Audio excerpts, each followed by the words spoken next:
कोई दांव नहीं, बिल्कुल नहीं। क्या आप सोचते हैं कि मैं वही काम 2 बार करूंगा? मार्शल पूर्वज वीर प्रताप ने सिर हिलाते हुए ऐसे मानो किसी ढोल की थाप मार रहे हों जोर देकर अस्वीकार किया। कोई दांव नहीं। हितकारी वीर प्रताप के मानक वास्तव में इतने उच्च हैं। क्या किसी दैत्य बार ड्रैगन के अंतरंग कोर का रक्त भी उनकी आंखों में प्रवेश नहीं करता? दैरवी साधक फू यूनजी ने आश्चर्यजनक अभिव्यक्ति के साथ कहा, मानो उसे विश्वास ही न हो रहा हो। हालांकि जब जयान ने उसका चेहरा देखा उसे यह अभिव्यक्ति बहुत बनावटी लगी। बार ड्रैगन के अंतरंग कोर का रक्त। यद्यपि मार्शल पूर्वज वीर प्रताप मूल रूप से दृढ़ निश्चय कर चुके थे कि वह दैरवी साधक के प्रभाव में नहीं आएंगे, पर जब उन्होंने इस वस्तु का नाम सुना तो उनके चेहरे का भाव अचानक बदल गया और उनके शब्दों में कुछ कंपन आ गया। हाँ, यदि हितकारी वीर प्रताप इस वस्तु के बारे में जानना चाहते हैं तो मैं इसे स्पष्ट कर दूं। 30 वर्ष पूर्व युआनवू राज्य की बाढ़ भरे खतरनाक झरनों में मैंने इस वस्तु को प्राप्त करने के लिए भारी मूल्य चुकाया ताकि इसे हितकारी के लिए सुरक्षित कर सकूं। दैरवी साधक फू यूनजी ने निश्चिंत और धीरजपूर्ण स्वर में कहा, जैसे वह प्रतिद्वंद्वी के भावों को पूरी तरह निगल रहा हो। संभव नहीं। बार ड्रैगन का रक्त कैसे प्राप्त किया जा सकता है, और अंतरंग कोर में रखा रक्त तो और भी असंभव है। ये सोच विचार किए बिना कही जाने वाली बात नहीं है। क्या आप मुझसे मजाक कर रहे हैं? मार्शल पूर्वज वीर प्रताप ने उत्तेजना से शांति प्राप्त करते हुए संदेहपूर्ण चेहरा बनाते हुए कहा। क्या ये विनम्र दैरवी साधक झूठ बोलेगा? मैं ऐसा नहीं करूंगा। हितकारी स्वयं देख सकते हैं। दैरवी साधक ने समय न गवाते हुए केवल अपना हाथ पलटा और एक सफ़ेद गोला प्रस्तुत किया जिसमें रक्त की हल्की लहरें दिखाई दे रही थीं। मार्शल पूर्वज वीर प्रताप की आंखें चौड़ी हो गईं और वह तुरंत इसे पकड़ने की इच्छा से भर उठे। यदि हितकारी का श्रृंगयुक्त चांदी का अजगर इस कोर को ग्रहण कर उसे 10 से 20 वर्षों तक गुप्त साधना में लगाता है तो संभवतः ये फाउंडेशन एस्टेब्लिशमेंट के मध्य स्तर से सीधे अंतिम स्तर में उछल सकता है। और यदि इसे 100 वर्ष और कठिन साधना में बिताया जाए तो कोर फॉर्मेशन में प्रवेश असंभव नहीं होगा। दैरवी साधक के शब्द लालच से भरे हुए थे। जब मार्शल पूर्वज वीर प्रताप ने यह सुना तो उन्होंने ठंडी आवाज में फूंक मारते हुए चेहरा कठोर कर लिया। ऐसा प्रतीत हुआ कि वे प्रभावित नहीं हुए, पर उनकी अनिश्चित और झिलमिलाती दृष्टि उनके हृदय की बेचैनी को प्रकट कर रही थी। इतने दुर्लभ दांव के बावजूद हितकारी इतनी देर क्यों हिचकिचा रहे हैं? क्या आप वास्तव में अपनी वैली के शिष्यों की शक्ति को इतना कम मानते हैं? दैरवी साधक ने होंठ मोड़ते हुए उन्हें दांव स्वीकार करने के लिए उकसाया। हमारे येलो मेपल वैली के शिष्य आपकी क्लियर वॉइड संप्रदाय के शिष्यों से इन्फीरियर कहे जाएं, यह अतिशयोक्ति होगी। मार्शल पूर्वज वीर प्रताप ने अप्रसन्नता के भाव के साथ कहा। उन्होंने दैरवी साधक के पीछे खड़े समूह पर नजर दौड़ाई और तुरंत क्लियर वॉइड संप्रदाय के शिष्यों की एक मोटा मोटा अनुमान लगा लिया। उनकी शक्ति लगभग येलो मेपल वैली के शिष्यों के समान थी। ठीक है, मैं दांव लगाऊंगा, परंतु मेरी कौन सी वस्तु आप दांव में चाहते हैं? मार्शल पूर्वज वीर प्रताप ने थोड़ी सोच विचार के बाद तय किया कि जीत की संभावना लगभग 50% है। अंतरंग कोर के प्रति अत्यधिक लालसा होने के कारण उन्होंने अंततः हाँ कर दी। तथापि वे अभी भी सावधानीपूर्वक ये प्रश्न पूछते हुए बोले, हे, यह विनम्र दैरवी साधक आपके अन्य किसी खजाने में रुचि नहीं रखता? यदि वह संयोग से जीत जाता है तो वह चाहता है कि हितकारी 20 वर्ष बाद मुझे 2 समान मूल्य के लोहे के टुकड़े दें। हितकारी वीर प्रताप की ट्रू फायर की शक्ति स्पष्ट और 7 महान संप्रदायों में प्रसिद्ध है। आपके लिए यह निश्चित रूप से एक मामूली बात होगी। दैरवी साधक ने मुस्कुराते हुए कहा, परंतु उनके शब्दों में हल्का सा छलकपट भी शामिल था। आप 2 समान लोहे के टुकड़े चाहते हैं? मार्शल पूर्वज वीर प्रताप का रंग बिगड़ गया और सुनते ही वे लगभग कूद पड़े। तुम पुराने चतुर दैरवी साधक, तुम मुझे कड़ी मेहनत कराना चाहते हो? कैसे? केवल इतना कि आप जीत जाएं, अन्यथा आपको देने की आवश्यकता नहीं। ये ग्रेड 2 के दैत्य प्राणी का अंतरंग कोर है जो प्रारंभिक कोर फॉर्मेशन स्तर के विशेषज्ञों के समकक्ष है। इसका मूल्य पुनर्तः उचित है। दैरवी साधक ने सिर हिलाते हुए कहा। मार्शल पूर्वज वीर प्रताप का रंग अनिश्चित हो गया। थोड़ी देर बाद उन्होंने अंततः हाथ बढ़ाते हुए ठंडी आवाज में पूछा, क्या हम पिछली बार की तरह ही नियमों का पालन करेंगे? कौन सा संप्रदाय सबसे अधिक आध्यात्मिक औषधियां इकट्ठा करता है, फिर गुणवत्ता, और अंत में कौन सुरक्षित रूप से निषिद्ध क्षेत्र से लौटता है? बिल्कुल, पिछली बार जैसा ही होगा। दैरवी साधक अत्यंत प्रसन्न होकर तुरंत अपना हाथ बढ़ाया और मार्शल पूर्वज वीर प्रताप के हाथ से टकराया। दांव आधिकारिक रूप से तय हो गया। एक तीव्र ध्वनि हुई। हालांकि दैरवी साधक ने हाथ मारा, पर वह खुश नहीं थे बल्कि व्यथित थे। उस हाथ पर मार्शल पूर्वज वीर प्रताप का हाथ नहीं था, बल्कि एक अन्य गंदे हाथ ने अचानक बीच में प्रकट होकर आ गया। ये हाथ अजीब था, चिकना और मैला, किसी को नहीं पता कि इसे आखिरी बार कब धोया गया था। दोनों संप्रदायों के शिष्य जो दोनों मार्शल पूर्वजों के संवाद पर ध्यान दे रहे थे, इस प्रेतवाह दृश्य को देखकर स्तब्ध रह गए।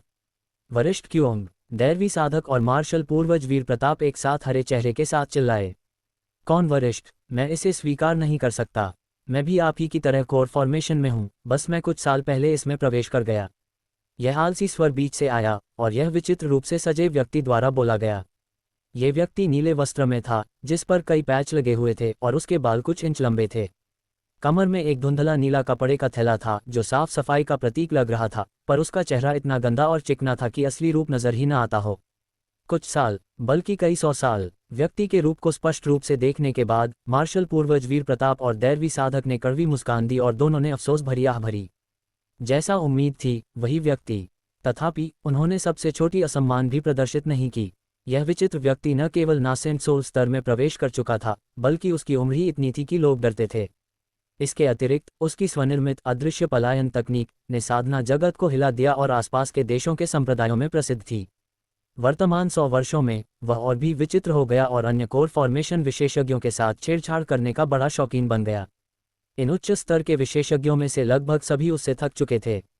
तथापि इसके बावजूद उसके संप्रदाय के महान मार्शल पूर्वज भी उसके खिलाफ कुछ नहीं कर सकते थे। उसकी जादुई शक्ति की गहराई को देखते हुए वह कोर फॉर्मेशन विशेषज्ञों में नंबर 1 था। पृष्ठभूमि की बात करें तो वह 7 महान संप्रदायों में सबसे मजबूत मास्क मून संप्रदाय का सदस्य था। यदि कोई उसे नासेंट सोल स्तर पर समझाने का प्रयास करता तो प्राधिकारी शायद उसे नजरअंदाज कर देते। वह वास्तव में साधना जगत में उच्च शक्ति वाला, दुष्ट और शरारती व्यक्ति था। जो भी उसे देखता उसका भाग्य उसके मूड पर निर्भर करता। जब यह वरिष्ठ अचानक उनकी उपस्थिति में आया तो मार्शल पूर्वज वीर प्रताप और दैरवी साधक को झटका नहीं लगना और पेट में उथल पुथल न होना असंभव था।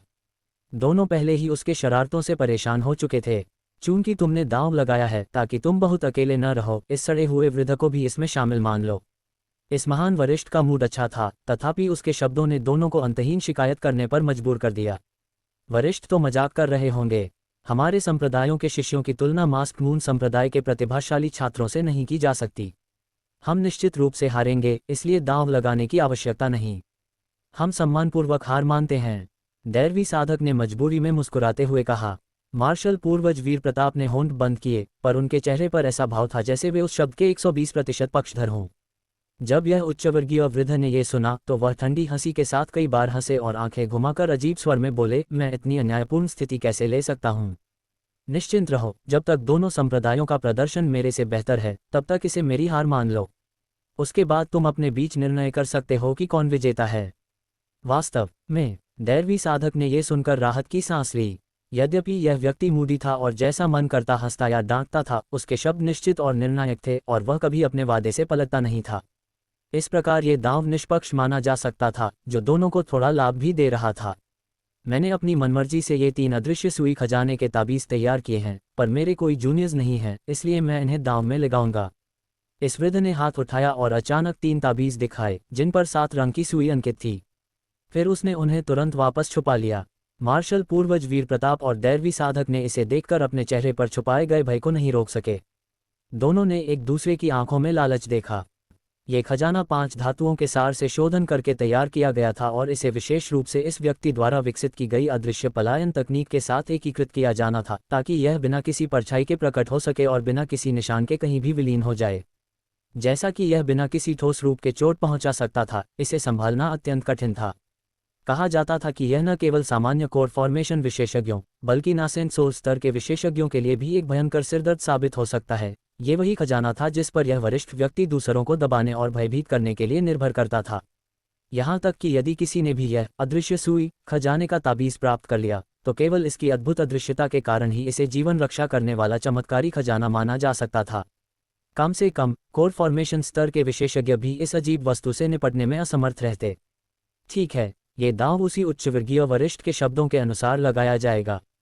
थोड़ी सोच विचार के बाद दैरवी साधक फू यूनजी ने यह महसूस कर लिया कि शर्तें स्वीकार्य हैं और उन्होंने सहमति दे दी। जहां तक मार्शल पूर्वज वीर प्रताप की बात थी, विशाल लाभ कमाने की सोच के साथ उन्होंने दांत पकड़ लिए और मौन रूप से सहमति जता दी। पा पा पा तीनों ने आपस में अपने हथेलियों को ठोंककर दांव को आधिकारिक रूप दिया। वरिष्ठ, आप यहाँ क्यों आए हैं? क्या मास्क मून संप्रदाय के समूह में केवल आप ही हैं? जब तीनों अलग हुए तो दैरवी साधक ने अचानक एक प्रश्न याद किया और पूछ लिया। मैंने एक समूह लाया है ताकि संप्रदाय को निश्चिंत रखा जा सके। संप्रदाय का नेतृत्व वह लड़की नी चांद कर रही है।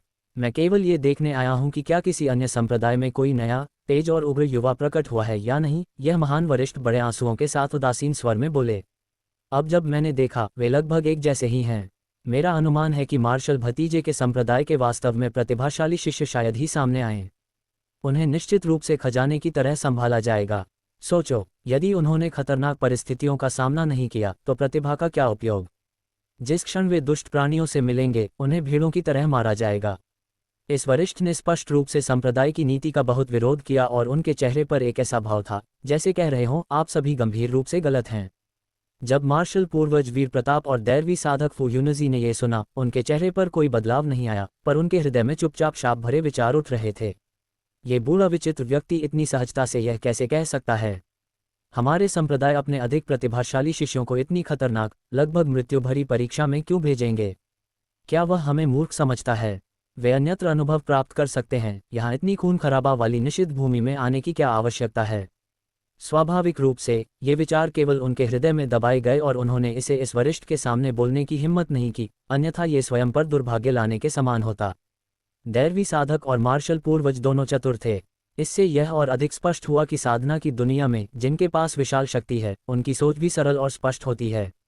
दोनों संप्रदायों के शिष्यों ने स्पष्ट रूप से यह सुना कि तीनों वरिष्ठों ने निषिद्ध क्षेत्र की यात्रा पर दांव लगाया है और वे अनायास ही उत्तेजित हो उठे। उनके चेहरे पर विभिन्न भाव थे और सभी अजीब दिखाई दे रहे थे। स्वाभाविक रूप से कोई भी इतना मूर्ख नहीं था कि वह सीधे तीनों वरिष्ठों की निंदा करे, इसलिए उन्होंने अपनी नाराजगी केवल अपने हृदय में रखी। अन्यथा केवल उनकी छोटी सी नाक की हलचल से ही इन नवशिष्यों की जान खतरे में पड़ सकती थी। जब मार्शल पूर्वज वीर प्रताप ने देखा कि वे दोनों चले गए, तो उन्होंने पीठ घुमाकर येलो मेपल वैली के शिष्यों पर अपनी दृष्टि डाली और फिर कुछ ऐसे शब्द बोले कि ज़यान और अन्य लोग स्तब्ध रह गए। मैं जानता हूं कि आप हमारे द्वारा आपके जीवन पर लगाए गए दांव को कम आंकते हुए महसूस कर रहे हैं। यदि यह कोई और होता तो शायद बहाना बनाते, पर मैं इसे कभी पसंद नहीं करता। मैं स्पष्ट रूप से बताता हूं कि यह साधना की दुनिया की वास्तविकता और क्रूर स्वभाव है। इसे आप सलाह के कुछ शब्द मान सकते हैं। सुन लो, साधना की दुनिया में चाहे आप किसी प्रतिष्ठित कुल के धार्मिक व्यक्ति हों या दाव त्याग कर दुष्ट व्यक्ति हों, उन्नति प्रकृति के खिलाफ एक क्रिया है जहां केवल मजबूत जीवित रहते हैं। धार्मिक व्यक्ति धीमे बढ़ते हैं और उनकी सफलता स्वाभाविक रूप से सही परिस्थितियों में प्रवाहित होती है। उनकी साधना कला अपेक्षाकृत सौम्य होती है, परंतु वे अक्सर छलपूर्वक न्याय का दिखावा करते हुए दुष्टता के नाम पर अधर्मी व्यवहार करते हैं। वहीं दैरवी संप्रदाय अपने जादुई शक्ति को तीव्र गति से बढ़ाते हैं, शक्ति के पीछे अंधाधुंध दौड़ते हैं और येन ऊर्जा का अत्यधिक संग्रह करते हैं। वे अवसरवादी होने के कारण नापसंद किए जाते हैं, भले ही वे अपने मन के अनुसार और अपनी वास्तविक प्रकृति को प्रदर्शित करते हों। वास्तविकता में जैसे जैसे वे साधना में बढ़ते हैं, उनके कार्य अधिक चरम पर पहुंच जाते हैं। वे मानवता खो देते हैं और रक्तपिपासु और निर्दयी बन जाते हैं। हालांकि चाहे संप्रदाय धार्मिक हो या दुष्ट, ये केवल उनकी छवि का मामला है। वास्तव में दोनों ये नियम मानते हैं कि कमजोर मजबूत का शिकार होते हैं। हम साधक भी सांसारिक लोगों की तरह हैं। उच्च स्तर के विशेषज्ञ निम्न स्तर के साधकों को कमजोर कीड़े मानते हैं, उन्हें बात करने योग्य नहीं मानते और एक ही वार में उनकी जान ले सकते हैं। ये सामान्य बात है। इतना कहने के बाद मार्शल पूर्वज वीर प्रताप रुके। उनका स्वर उन तथाकथित धार्मिक और दुष्ट संप्रदायों के प्रति हल्की नाखुशी प्रकट कर रहा था। ये दृष्टिकोण शिष्यों के लिए थोड़ा भ्रमजनक था। एक साहसी शिष्य ने अनायास ही पूछा, मार्शल पूर्वज, क्या हमारी येलो मेपल वैली धार्मिक है या दुष्ट? हे, हम न धार्मिक हैं और न ही दुष्ट। अन्य 6 संप्रदाय भी ऐसा ही हैं। उन्होंने ठंडी मुस्कान के साथ उत्तर दिया, आप सभी युवा हैं और जब से आप संप्रदाय में आए हैं, समय कम हुआ है। इसीलिए आप अब तक यूए राज्य की साधना दुनिया का इतिहास नहीं जानते। 1000 वर्ष पूर्व हमारे यूए राज्य में धर्म और अधर्म के बीच संघर्ष था। उस समय 7 महान संप्रदाय छोटे थे और संघर्ष में शामिल नहीं हुए थे। जीवित रहने के लिए उन्हें परिस्थितियों के अनुसार धर्म या अधर्म का पालन करना पड़ा। यदि किसी पक्ष की शक्ति थोड़ी अधिक थी तो छोटे संप्रदाय उसी पक्ष में शामिल हो जाते। इन छोटे संप्रदायों को बड़े धर्म और अधर्म संप्रदाय तिरस्कार की दृष्टि से देखते थे। बाद में धर्म और अधर्म पक्षों में भयंकर युद्ध हुआ जिसने उनके सभी विशेषज्ञों को थका दिया। उस युद्ध के बाद उनकी शक्ति बहुत कम हो गई और वे येलो मेपल वैली और अन्य छोटे संप्रदायों को दबाने में असमर्थ हो गए। कुछ समय बाद हमारे 7 महान संप्रदायों ने मिलकर शक्ति हासिल की और दोनों पक्षों की विचारधारा को समाप्त कर दिया। अब हम विवाद में तटस्थ कहे जा सकते हैं। आपने जो वर्तमान साधना कला सीखी हैं, वे उस युद्ध के समय से प्राप्त हुई। ये समय था जब हमारे 7 संप्रदाय यूए राज्य में अकेले महान शक्ति बनकर स्थापित हुए। यदि अब भी धर्म या अधर्म संप्रदाय हमला करना चाहें तो हमारे 7 संप्रदाय तुरंत मिलकर उन्हें रोक देंगे। परिणामस्वरूप हमारे संप्रदायों द्वारा सिखाई जाने वाली साधना कला में धर्म और अधर्म दोनों की विधाएं शामिल हैं, साथ ही कुछ अद्वितीय कला भी। जब मार्शल पूर्वज वीर प्रताप ये कह रहे थे तो उनके चेहरे पर संतोष का हल्का भाव था। पहले आप सभी लगातार और कठोर साधना करते रहे। जब भी आप संप्रदाय की पहाड़ियों से बाहर गए, आपने यूए राज्य के बड़े क्षेत्र की यात्रा की, पर वास्तविक साधना दुनिया का सामना नहीं किया और न ही इसकी अंधेरी और रक्तरंजित सच्चाई देखी। पूर्व में धर्म और अधर्म के दोनों पक्षों के पास 5 महान साधना विद्यालय थे: बौद्ध, दैरवी, कन्फ्यूशियस, दैत्य और दुष्ट। उस समय का अराजकता आपकी कल्पना से परे था, लूट और नरसंहार सामान्य घटनाएं लगती थीं। इतना कहने के बाद उनका चेहरा पूरी तरह गंभीर हो गया, फिर थोड़ी देर बाद शांत हुआ और उन्होंने ठंडी आवाज में कहा, ठीक है, मैं आपको थोड़ी चेतावनी देता हूं ताकि आप अहंकारी न हो जाएं। याद रखो, साधना की दुनिया में यदि आपकी शक्ति किसी अन्य से मेल नहीं खाती तो अंधाधुंध सम्मानपूर्ण शब्द न कहें। ये सम्मान केवल उन विशेषज्ञों को देना चाहिए जो आपसे बहुत ऊपर हैं, अन्यथा यह आपके अपने विनाश का कारण बनेगा। हे देखना ये कि कितने लोग कुछ दिन बाद वास्तव में इन शब्दों को समझ पाएंगे। जब ज़यान और अन्य शिष्यों ने ये सुना तो वे स्तब्ध रह गए और अत्यंत आश्चर्यचकित हुए। उनके लिए ये शब्द अत्यधिक चौंकाने वाले थे। आपने शायद पहले हमारे द्वारा लगाए गए दांव को सुना होगा। ये दांव मेरे लिए विशेष महत्व रखता है। यदि मैं जीतता हूं तो मैं निश्चित रूप से आप सभी के साथ अन्याय नहीं करूंगा। जो शिष्य मेरी मदद करेंगे उन्हें भारी पुरस्कार मिलेगा, और जो सबसे अधिक योगदान देगा मैं उसे व्यक्तिगत रूप से अपना शिष्य बनाऊंगा जब वह फाउंडेशन एस्टेब्लिशमेंट तक पहुंच जाएगा। येलो मेपल वैली के शिष्य, जिन्होंने अब तक सच्ची सलाह नहीं समझी थी, इस भव्य वादे से उत्साहित हो गए। कोर फॉर्मेशन विशेषज्ञ का शिष्य बनने का अवसर केवल कुछ दसियों को ही मिलता है। यह एक स्वर्णिम अवसर था जो हर 1000 वर्षों में केवल एक बार आता है। भीड़ की आंखों में उत्साह देखते हुए मार्शल पूर्वज वीर प्रताप ने हल्की मुस्कान दी और अत्यंत संतुष्ट हुए। यदि वह ये दांव जीतते हैं तो 3 या 4 शिष्यों के नाम याद रखना तो कोई बड़ी बात नहीं थी। अधिकतम वे किसी क्षेत्र में जाकर कुछ सती साधना कला का परिचय दे सकते थे। क्या यह इतनी सरल बात नहीं थी? ज़यान उस समय बहुत प्रभावित हुआ जब उसने पुरस्कार की बात सुनी। उसे बिल्कुल स्पष्ट रूप से समझ में आया कि साधना की राह में यदि कोई विशेषज्ञ मार्गदर्शन करे और सही दिशा दिखाए तो निश्चित रूप से उसकी यात्रा में कठिनाइयां कम होंगी और यह उसके साधना के लिए अत्यंत लाभकारी होगा। लेकिन उसी समय यह मार्शल पूर्वज वीर प्रताप निश्चित रूप से ऐसा कोई व्यक्ति नहीं था जिसके सामने झूठ बोलना आसान हो। ज़यान के पास स्वयं भी कई रहस्य थे और यदि वह उनके संपर्क में बहुत अधिक समय तक रहा तो उसे डर था कि मार्शल पूर्वज वीर प्रताप उसकी हरकतों में कोई असामान्यता महसूस कर सकते हैं। यदि वह उसे पूछताछ करते तो ज़यान अपनी ही मृत्यु का निमंत्रण देने जैसा होता। इसके अलावा जो कुछ सलाह उन्होंने पहले दी थी उसे सुनकर ज़यान ने यह भी अंदाजा लगा लिया कि यह व्यक्ति गुरु और शिष्य के संबंध को ज़्यादा महत्व नहीं देता। वह संभवतः शिष्यों का उपयोग केवल अपने लाभ के लिए करेगा, कमजोरों को शिकार बनाएगा और खजाने के लिए किसी की भी हत्या करवा सकता है। इन सभी विचारों को ध्यान से सोचने के बाद ज़यान का जो थोड़ा मोह हो रहा था वह तुरंत शांत हो गया। येलो मेपल वैली के अन्य शिष्यों के मन में इस तरह की शंका नहीं थी। वे सभी अपनी हथेलियां मसलते हुए अपनी हिम्मत और उत्साह को बढ़ा रहे थे। अब उन्हें केवल अपने जीवन के लिए ही नहीं बल्कि अपने भविष्य के लिए भी लड़ना था। ज़यान ने अनायास ही जूनियर मार्शल सिस्टर चेन की ओर देखा और देखा कि उसके गाल ललचाए हुए थे, मुट्ठियां कसकर बंद थीं और उसकी आंखें चमक रही थीं। ऐसा प्रतीत हुआ कि उसने अपनी निर्णय निश्चित कर लिया था। ज़यान ने अपने आप से ही एक हल्की सांस ली और येलो मेपल वैली के अन्य लोगों पर ध्यान देने की आवश्यकता नहीं समझी। इसके बजाय उसने अपनी दृष्टि क्लियर वोइड संप्रदाय की ओर मोड़ दी। वह दैरवी साधक अपनी संप्रदाय की जनता को बार बार उत्साहित करते हुए अपने शब्दों का प्रदर्शन कर रहा था। कभी कभी वह बहुत उत्साहित होकर युवा साधकों को चीयर करने के लिए प्रेरित करता। हर एक युवा साधक बहुत उत्साहित दिखाई दे रहा था। ऐसा लग रहा था कि दिमागी प्रशिक्षण सफल हो गया था। जाहिर है कुछ वरिष्ठ साधक भी थे जिनके चेहरे पूरे समय शांत बने हुए थे और वे इस माहौल से बिल्कुल प्रभावित नहीं हुए थे। जैसे ही ज़यान इसे रोचक समझ रहा था और आनंद ले रहा था, अचानक किसी ने जोर से कहा, देखो, मास्क मून संप्रदाय के लोग आ रहे हैं। ये है हिमी या दिव्य चंद्र नौक। ये सुनकर ज़यान स्तब्ध रह गया और आकाश की ओर देखा। एक छोटी चमकदार सफ़ेद बिंदु धीरे धीरे आकाश में चमक रही थी और तेजी से नजदीक आ रही थी। ये गति बेहद तीव्र थी। कुछ समय बाद ये पर्वत के ऊपर आकाश में दिखाई दी। वास्तव में यह एक विशाल जहाज था जो हरे पन्ने जैद से तराशा गया था। जहाज की बाहरी दीवार पर एक नाजुक ड्रैगन और फीनिक्स की चित्रकारी थी जिससे जहाज अत्यंत भव्य दिखाई दे रहा था। इसके अलावा जहाज के चारों ओर एक बहुत बड़ी सफ़ेद ढाल भी दिखाई दे रही थी। जहाज में भीड़ भरी हुई थी, आधे पुरुष और आधे महिलाएं, सभी सफ़ेद वस्त्र पहने हुए। उसके नेतृत्वकर्ता एक आकर्षक युवा महिला थी जो बेहद सजी धजी थीं। उनके हर एक हाव भाव में एक मोहक आकर्षण था जो लोगों की आत्मा को छू रहा था। जैसे ही यह महिला जैद के जहाज से उतरी और सफ़ेद ढाल हटा दी, उसने हल्के से अपने बादाम आकार के होंठ खोले और कहा, दो मार्शल भैया, मार्शल चाचा रुद्रनाथ, यहाँ नीचांग की ओर से नमस्ते।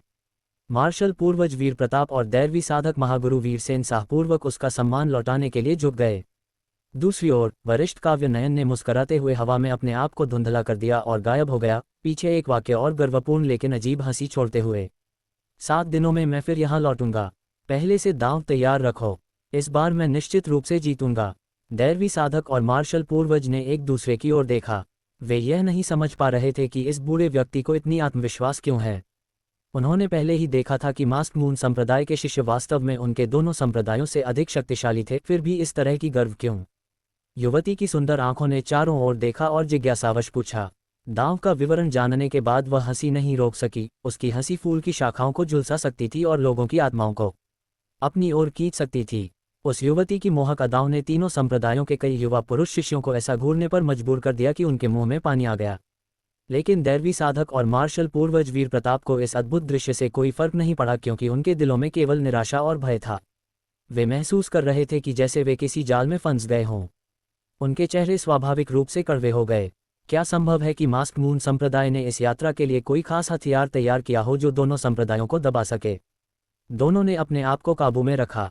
हालांकि वे निराश महसूस कर रहे थे, फिर भी वे सीधे युवा महिला से पूरी कहानी पूछने की हिम्मत नहीं कर सके।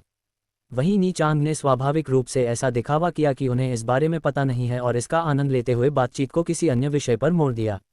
जयान और येलो मेपल वैली के अन्य पुरुष शिष्यों की दृष्टि अब केवल नई आई महिला शिष्यों पर केंद्रित हो गई। उन्होंने पहले सुना था कि मास्क मून संप्रदाय जोड़ी साधना तकनीक को बढ़ावा देता है, इसलिए आधे से अधिक भर्ती शिष्य महिलाएं थीं और ये सभी सौंदर्य में अव्वल थीं। अब जब वे स्वयं देख रहे थे तो महिला शिष्यों की ख्याति वास्तव में वाजिब साबित हुई। ये सभी महिलाएं बेहद आकर्षक, फूल जैसी उज्ज्वल और चांद जैसी सुंदर थीं। उन्हें देखकर पुरुष शिष्यों के मन में लालच और उत्तेजना ने घर कर लिया। जयान की स्थिति थोड़ी बेहतर थी। हालांकि एक क्षण के लिए उसने अपनी आंखों को भरपूर आनंद लेने दिया। उसकी अद्वितीय इच्छाशक्ति ने उसे जल्दी ही अपने मन को नियंत्रित करने और हृदय को शांत करने में मदद की। तभी उसने ध्यान दिया कि मास्क मून संप्रदाय की महिला शिष्य इतने लोगों के सामने सहज प्रतीत हो रही थीं। उनकी अभिव्यक्ति में कोई बदलाव नहीं था और वे आपस में स्वतंत्र रूप से बातचीत कर रही थीं। कुछ ने यहाँ तक कि गुप्त रूप से कुछ पुरुष शिष्यों की ओर इशारा भी किया, जिससे उन पुरुषों के पैरों की ताकत कमजोर हो गई और उनके पेट में तितलियां उछलने लगीं। लेकिन पुरुष शिष्यों की प्रतिक्रिया बिल्कुल विपरीत थी। उनकी आंखों में क्रोध झलक रहा था। वे विशेष रूप से अपने बगल में खड़ी युवतियों की चिंता कर रहे थे और इसलिए वे उन सभी को भड़काकर घूरते हुए जवाब दे रहे थे। जयान ने हल्की मुस्कान दी। उसने केवल देखकर समझ लिया कि पुरुष और महिला शिष्य जोड़ी में खड़े हैं। वे वास्तव में प्रेमी नहीं भी हो सकते, लेकिन उन्हें साधना के लिए जोड़ी के रूप में रखा गया था। इसलिए पुरुष शिष्य इतने क्रोधित थे। उन्हें संभवतः अपने बगल की महिला शिष्या को निजी संपत्ति की तरह देख रहे थे, भले ही महिला शिष्या ऐसा न सोचती हों। अजीब बात यह थी कि जयान ने देखा कि पुरुष शिष्यों की नज़र केवल येलो मेपल वैली के शिष्यों पर नहीं बल्कि क्लियरवॉइड संप्रदाय के लोगों पर भी जा रही थी। जिज्ञासावश उसने देखा कि छोटे और उत्साही दैरवी साधक कभी कभी महिला शिष्यों को देखते और तुरंत अपनी दृष्टि हटा लेते, जैसे डर रहे हों कि उन्हें पकड़ा जाएगा। वे बेहद चपल और छिप छिप कर व्यवहार कर रहे थे। जयान ने अपने हृदय में हंसी को दबाने की कोशिश की, डरते हुए कि कहीं वह जोर से हंस न पड़े। हालांकि वह निश्चित नहीं था कि उसने सही प्रभाव लिया है या नहीं। उसे बार बार यह आभास हो रहा था कि मास्क मून संप्रदाय की महिला शिष्य छोटे दैरवी साधकों की ओर येलो मेपल वैली की तुलना में अधिक इशारे कर रही थीं। इससे वह कुछ समय के लिए स्तब्ध रह गया। लेकिन जैसे ही उसने ठीक से सोचा, जयान के हृदय में भय पैदा हो गया। ये शिष्य यहाँ केवल मोह के लिए नहीं आए थे, बल्कि जीवन और मृत्यु की लड़ाई के लिए। यदि प्रत्येक संप्रदाय का युवा शिष्य मास्क मून संप्रदाय की महिला शिष्यों के सामने जाता, तो जयान को डर था कि लड़ाई शुरू होने से पहले ही उनकी 1/3 शक्ति कमजोर पड़ सकती थी।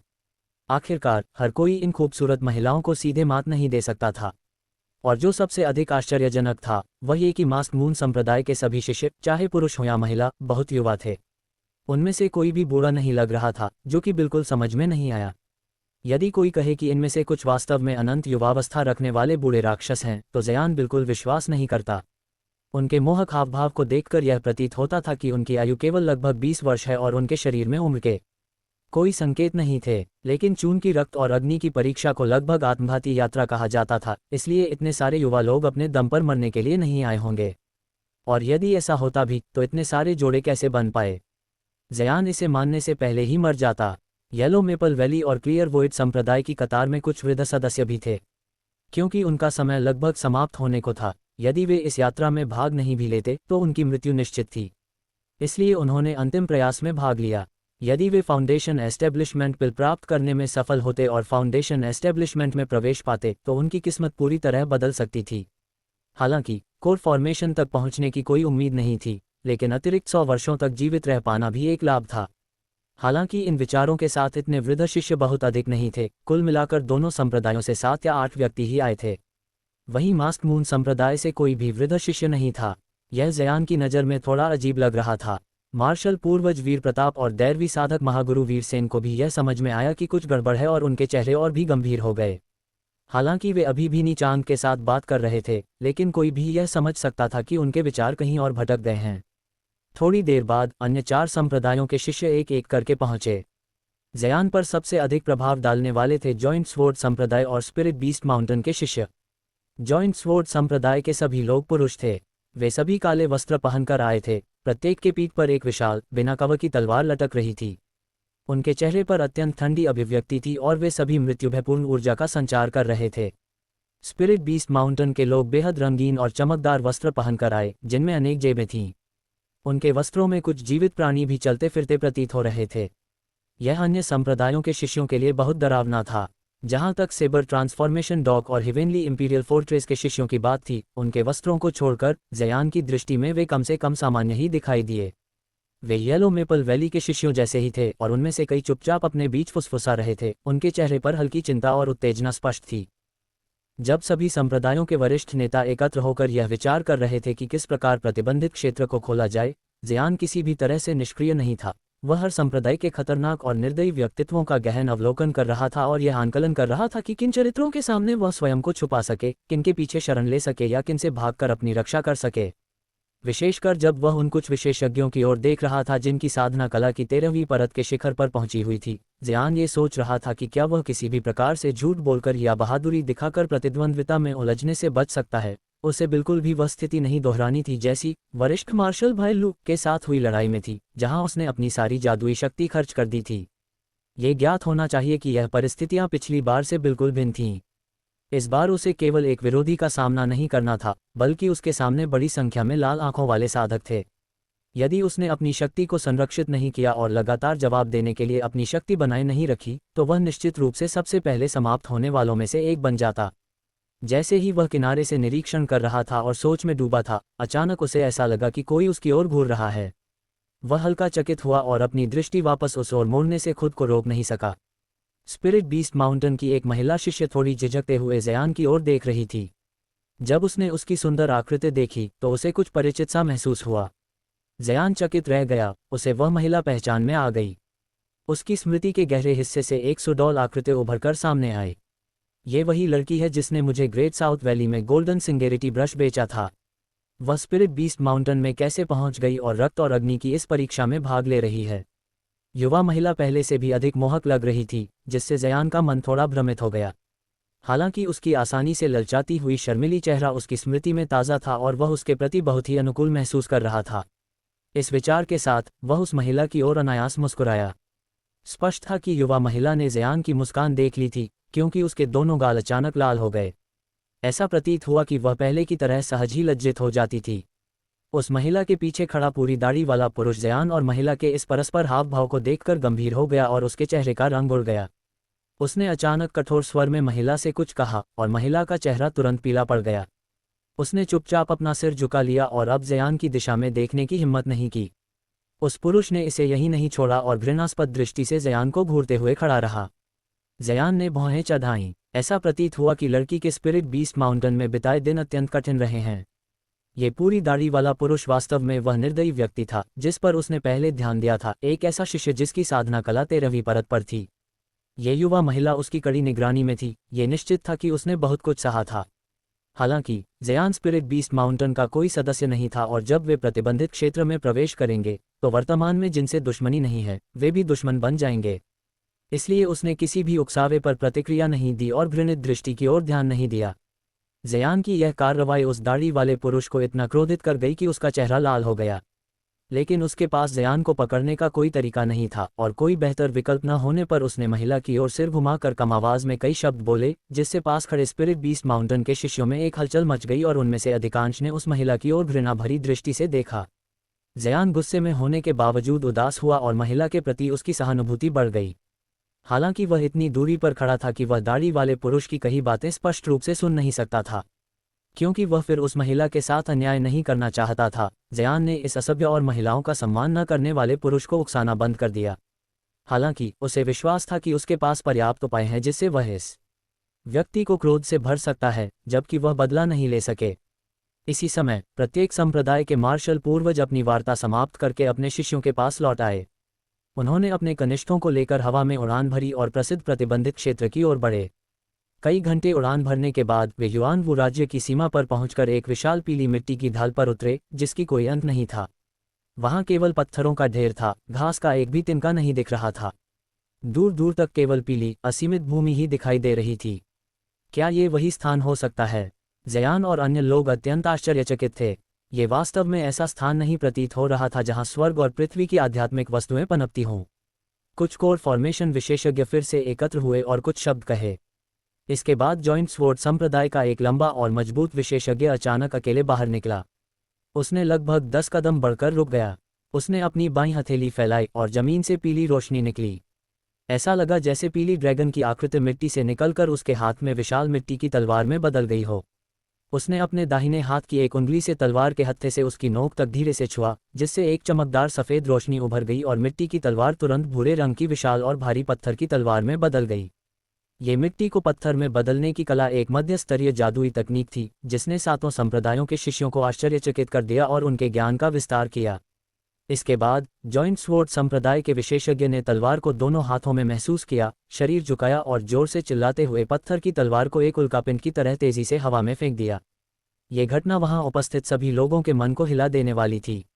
जब पत्थर की तलवार कुछ ही दूरी तक पहुंची तो उसने किसी वस्तु को छूते ही धूल में बदल दी। एक नीली रोशनी ने आसमान को ढक लिया, जिससे सभी लोगों की त्वचा पर नीली चमक पड़ गई। भीड़ में खड़े शिष्य डर से स्तब्ध हो गए। नीली रोशनी से अचानक तेज हवा के ब्लेड निकलने लगे, जो हर दिशा में उड़े और एक ऐसी दीवार बना दी जिसे हवा या बारिश भी भेद नहीं सकती थी। इस हवा की दीवार का कोई अंत नहीं था और कोई नहीं जानता था कि यह कहाँ तक जाती है। नीली रोशनी से चारों ओर से हवा की फुफकारें निकल रही थीं। यदि कोई इस दीवार में प्रवेश करता तो उसे तुरंत हजारों कटों से मरने का अनुभव होता और वह हजारों टुकड़ों में बिखर जाता। ये प्रतिबंधात्मक बाधा वास्तव में अद्भुत है और फिर भी कोई नहीं जानता कि किस महान प्राचीन विशेषज्ञ ने ऐसी भीषण जादुई संरचना बनाई। तुलना में येलो मेपल वैली की सुरक्षात्मक संरचनाएं बच्चों के खेल जैसी हैं। उल्लेखनीय भी नहीं, जयान ने मन ही मन सोचा और आह भरी। इस समय जॉइंट स्वॉर्ड संप्रदाय का विशेषज्ञ सिर हिलाते हुए वापस चला गया। शेष नेता घोषणा करते हैं कि अभी समय नहीं आया है और शिष्यों को थोड़ा विश्राम करने के लिए कहा गया। थोड़ी देर बाद प्रतिबंधित क्षेत्र खोला जाएगा। इसी प्रकार जॉइंट स्वॉर्ड संप्रदाय के व्यक्ति ने हर 2 घंटे में यही क्रिया दोहराई ताकि प्रतिबंधात्मक दीवार की शक्ति की परीक्षा की जा सके। जब चौथी पत्थर की तलवार फेंकी गई तो नीली रोशनी से निकलने वाले हवा के ब्लेडों की संख्या स्पष्ट रूप से कम हो गई। इस स्थिति के कारण शेष 6 कोर फॉर्मेशन विशेषज्ञों ने भी यही क्रिया की और कंधे से कंधा मिलाकर उड़ान भरी। मार्शल पूर्वज वीर प्रताप ने अपना हाथ बढ़ाया। उसकी हथेली से लगभग 1 फीट लंबा वलयाकार वस्तु धीरे धीरे प्रकट हुआ, जो तीव्र चांदी की चमक छोड़ रही थी। दैरवी साधक महागुरु वीरसेन ने अपने सिर की पीठ थपथपाए और अपने मुंह से 1 इंच लंबी नीली रोशनी छोड़ी। जैसे ही यह हवा में गिरी, ये लंबी उड़ान तलवार में बदल गई। बाकी 5 विशेषज्ञों ने क्रमशः अत्यंत चमकदार वस्तुएं छोड़ी। एक गुलाबी रिबन, एक ड्रैगन जैसी छड़ी, एक विशाल काला हरा तलवार, लाल रोशनी उत्सर्जित करने वाली लंबी तलवार और एक सरकारी मुहर जो पीली रोशनी में चमक रही थी। सातों व्यक्ति की 7 वस्तुएं एक दूसरे की चमक को बढ़ाती हुई ऐसा प्रतीत हुआ जैसे एक वलय विशाल हवा के ब्लेड की संरचना में सीधे प्रवेश कर गया हो। ये वही जादुई खजाने थे जिन्हें इन विशेषज्ञों ने वर्षों की कठोर साधना के बाद कोर फॉर्मेशन में प्रवेश के दौरान विकसित किया था। सातों संप्रदायों के शिष्य किसी भी प्रकार की लापरवाही नहीं कर सकते थे। अपने फाउंडेशन एस्टेब्लिशमेंट वरिष्ठों के आदेश पर वे सभी 7 पूर्वजों के पीछे 7 स्तंभों में खड़े हो गए, किसी भी समय प्रतिबंधित क्षेत्र में प्रवेश करने के लिए तैयार। एक जोरदार गरज सुनाई दी और 7 जादुई वस्तुएं हवा के ब्लेडों के खिलाफ जोर से टकराईं। हर दिशा में प्रकाश की किरणें फैल गईं, जो समय समय पर अजीब सी सीटी की आवाज़ निकालती, जिससे देख रहे शिष्यों के मन में घबराहट फैल गई। मार्शल पूर्वज वीर प्रताप की फीट लंबी अंगूठी लगातार घूमती रही, चांदी की रोशनी छोड़ रही थी, जो कभी बड़ी और कभी छोटी दिखाई देती, जैसे आत्माओं के साथ संवाद कर रही हो। अनगिनत हवा के ब्लेडों ने इस पर प्रहार किया। नीली उड़ती तलवार 30 मीटर से भी अधिक लंबाई के बार ड्रैगन में बदल गई। हर तलवार के प्रहार में अजीब सी चीख थी, जो आत्मा को हिला देती। बाकी 5 जादुई वस्तुएं भी अद्भुत थीं, विशेषकर मीनल कौर की पीली मोहर। ये सबसे शक्तिशाली थी। प्रत्येक बार जब ये प्रहार करती, ऐसा लगता जैसे एक छोटा पर्वत उठ रहा हो और इसके साथ गड़गड़ाहट की आवाज़ सुनाई दे रही हो। हालांकि प्रत्येक हमले के बाद यह अपनी प्रारंभिक अवस्था में लौट जाती। हालांकि सातों जादुई खजानों की शक्ति अत्यंत भयावह थी और हवा के ब्लेड काफ़ी कमज़ोर हुए थे, फिर भी यह अतिशय श्रमसाध्य था। हवा की दीवार की ओर हर कदम बढ़ाना अत्यंत मेहनत का काम था। थोड़ी देर बाद सातों विशेषज्ञों के माथे पर हल्की पसीने की धारें दिखाई देने लगीं। 6 से 8 घंटे की तीव्र लड़ाई के बाद सातों विशेषज्ञ भारी पसीने में तरबतर थे। हालांकि उनके जादुई खजाने अंततः विजयी हो गए और वे हवा की दीवार में लगभग 3 मीटर चौड़ा मार्ग खोलने में सक्षम हुए।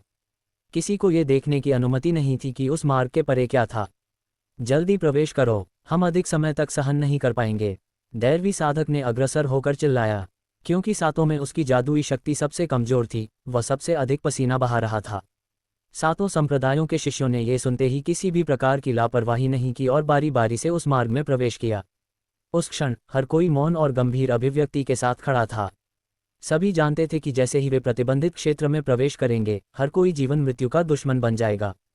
यहाँ तक कि एक ही संप्रदाय के सह शिष्य भी भरोसेमंद नहीं होंगे। जयान स्तंभों की पंक्तियों के मध्य पीछे खड़ा था। उसके सामने जॉइंट स्वॉर्ड संप्रदाय का एक शिष्य था और पीछे से सेबर ट्रांसफॉर्मेशन डॉग का एक शिष्य उसके पीछे था। मार्ग लंबा नहीं था, केवल 60 मीटर की दूरी थी। जैसे ही जयान उस मार्ग से बाहर उड़ता, उसके सामने का दृश्य उसे थोड़ी चक्कर आने जैसी अनुभूति दे गया। उसके सामने, उसके पीछे और मार्ग से बाहर लोग बिना किसी निशान के गायब हो गए थे। अंधेरे धूसर सड़ते हुए मिट्टी के मैदान में लगातार उबलते हुए कीचड़ भरे गड्ढे दिखाई दे रहे थे, जिनके बीच विकृत और अजीब तरह से मुड़े हुए पेड़ खड़े थे, और जयान के पैरों के नीचे रक्त लाल रंग की छोटी अज्ञात घास उगी हुई थी। वातावरण में एक अजीब, तीखी और गंदी गंध व्याप्त थी। यही दृश्य जयान ने तब देखा जब उसकी चेतना पूरी तरह स्पष्ट हुई। जयान अपने चारों ओर के इस विचित्र वातावरण को देखकर अनायास ही उत्सुक हो गया।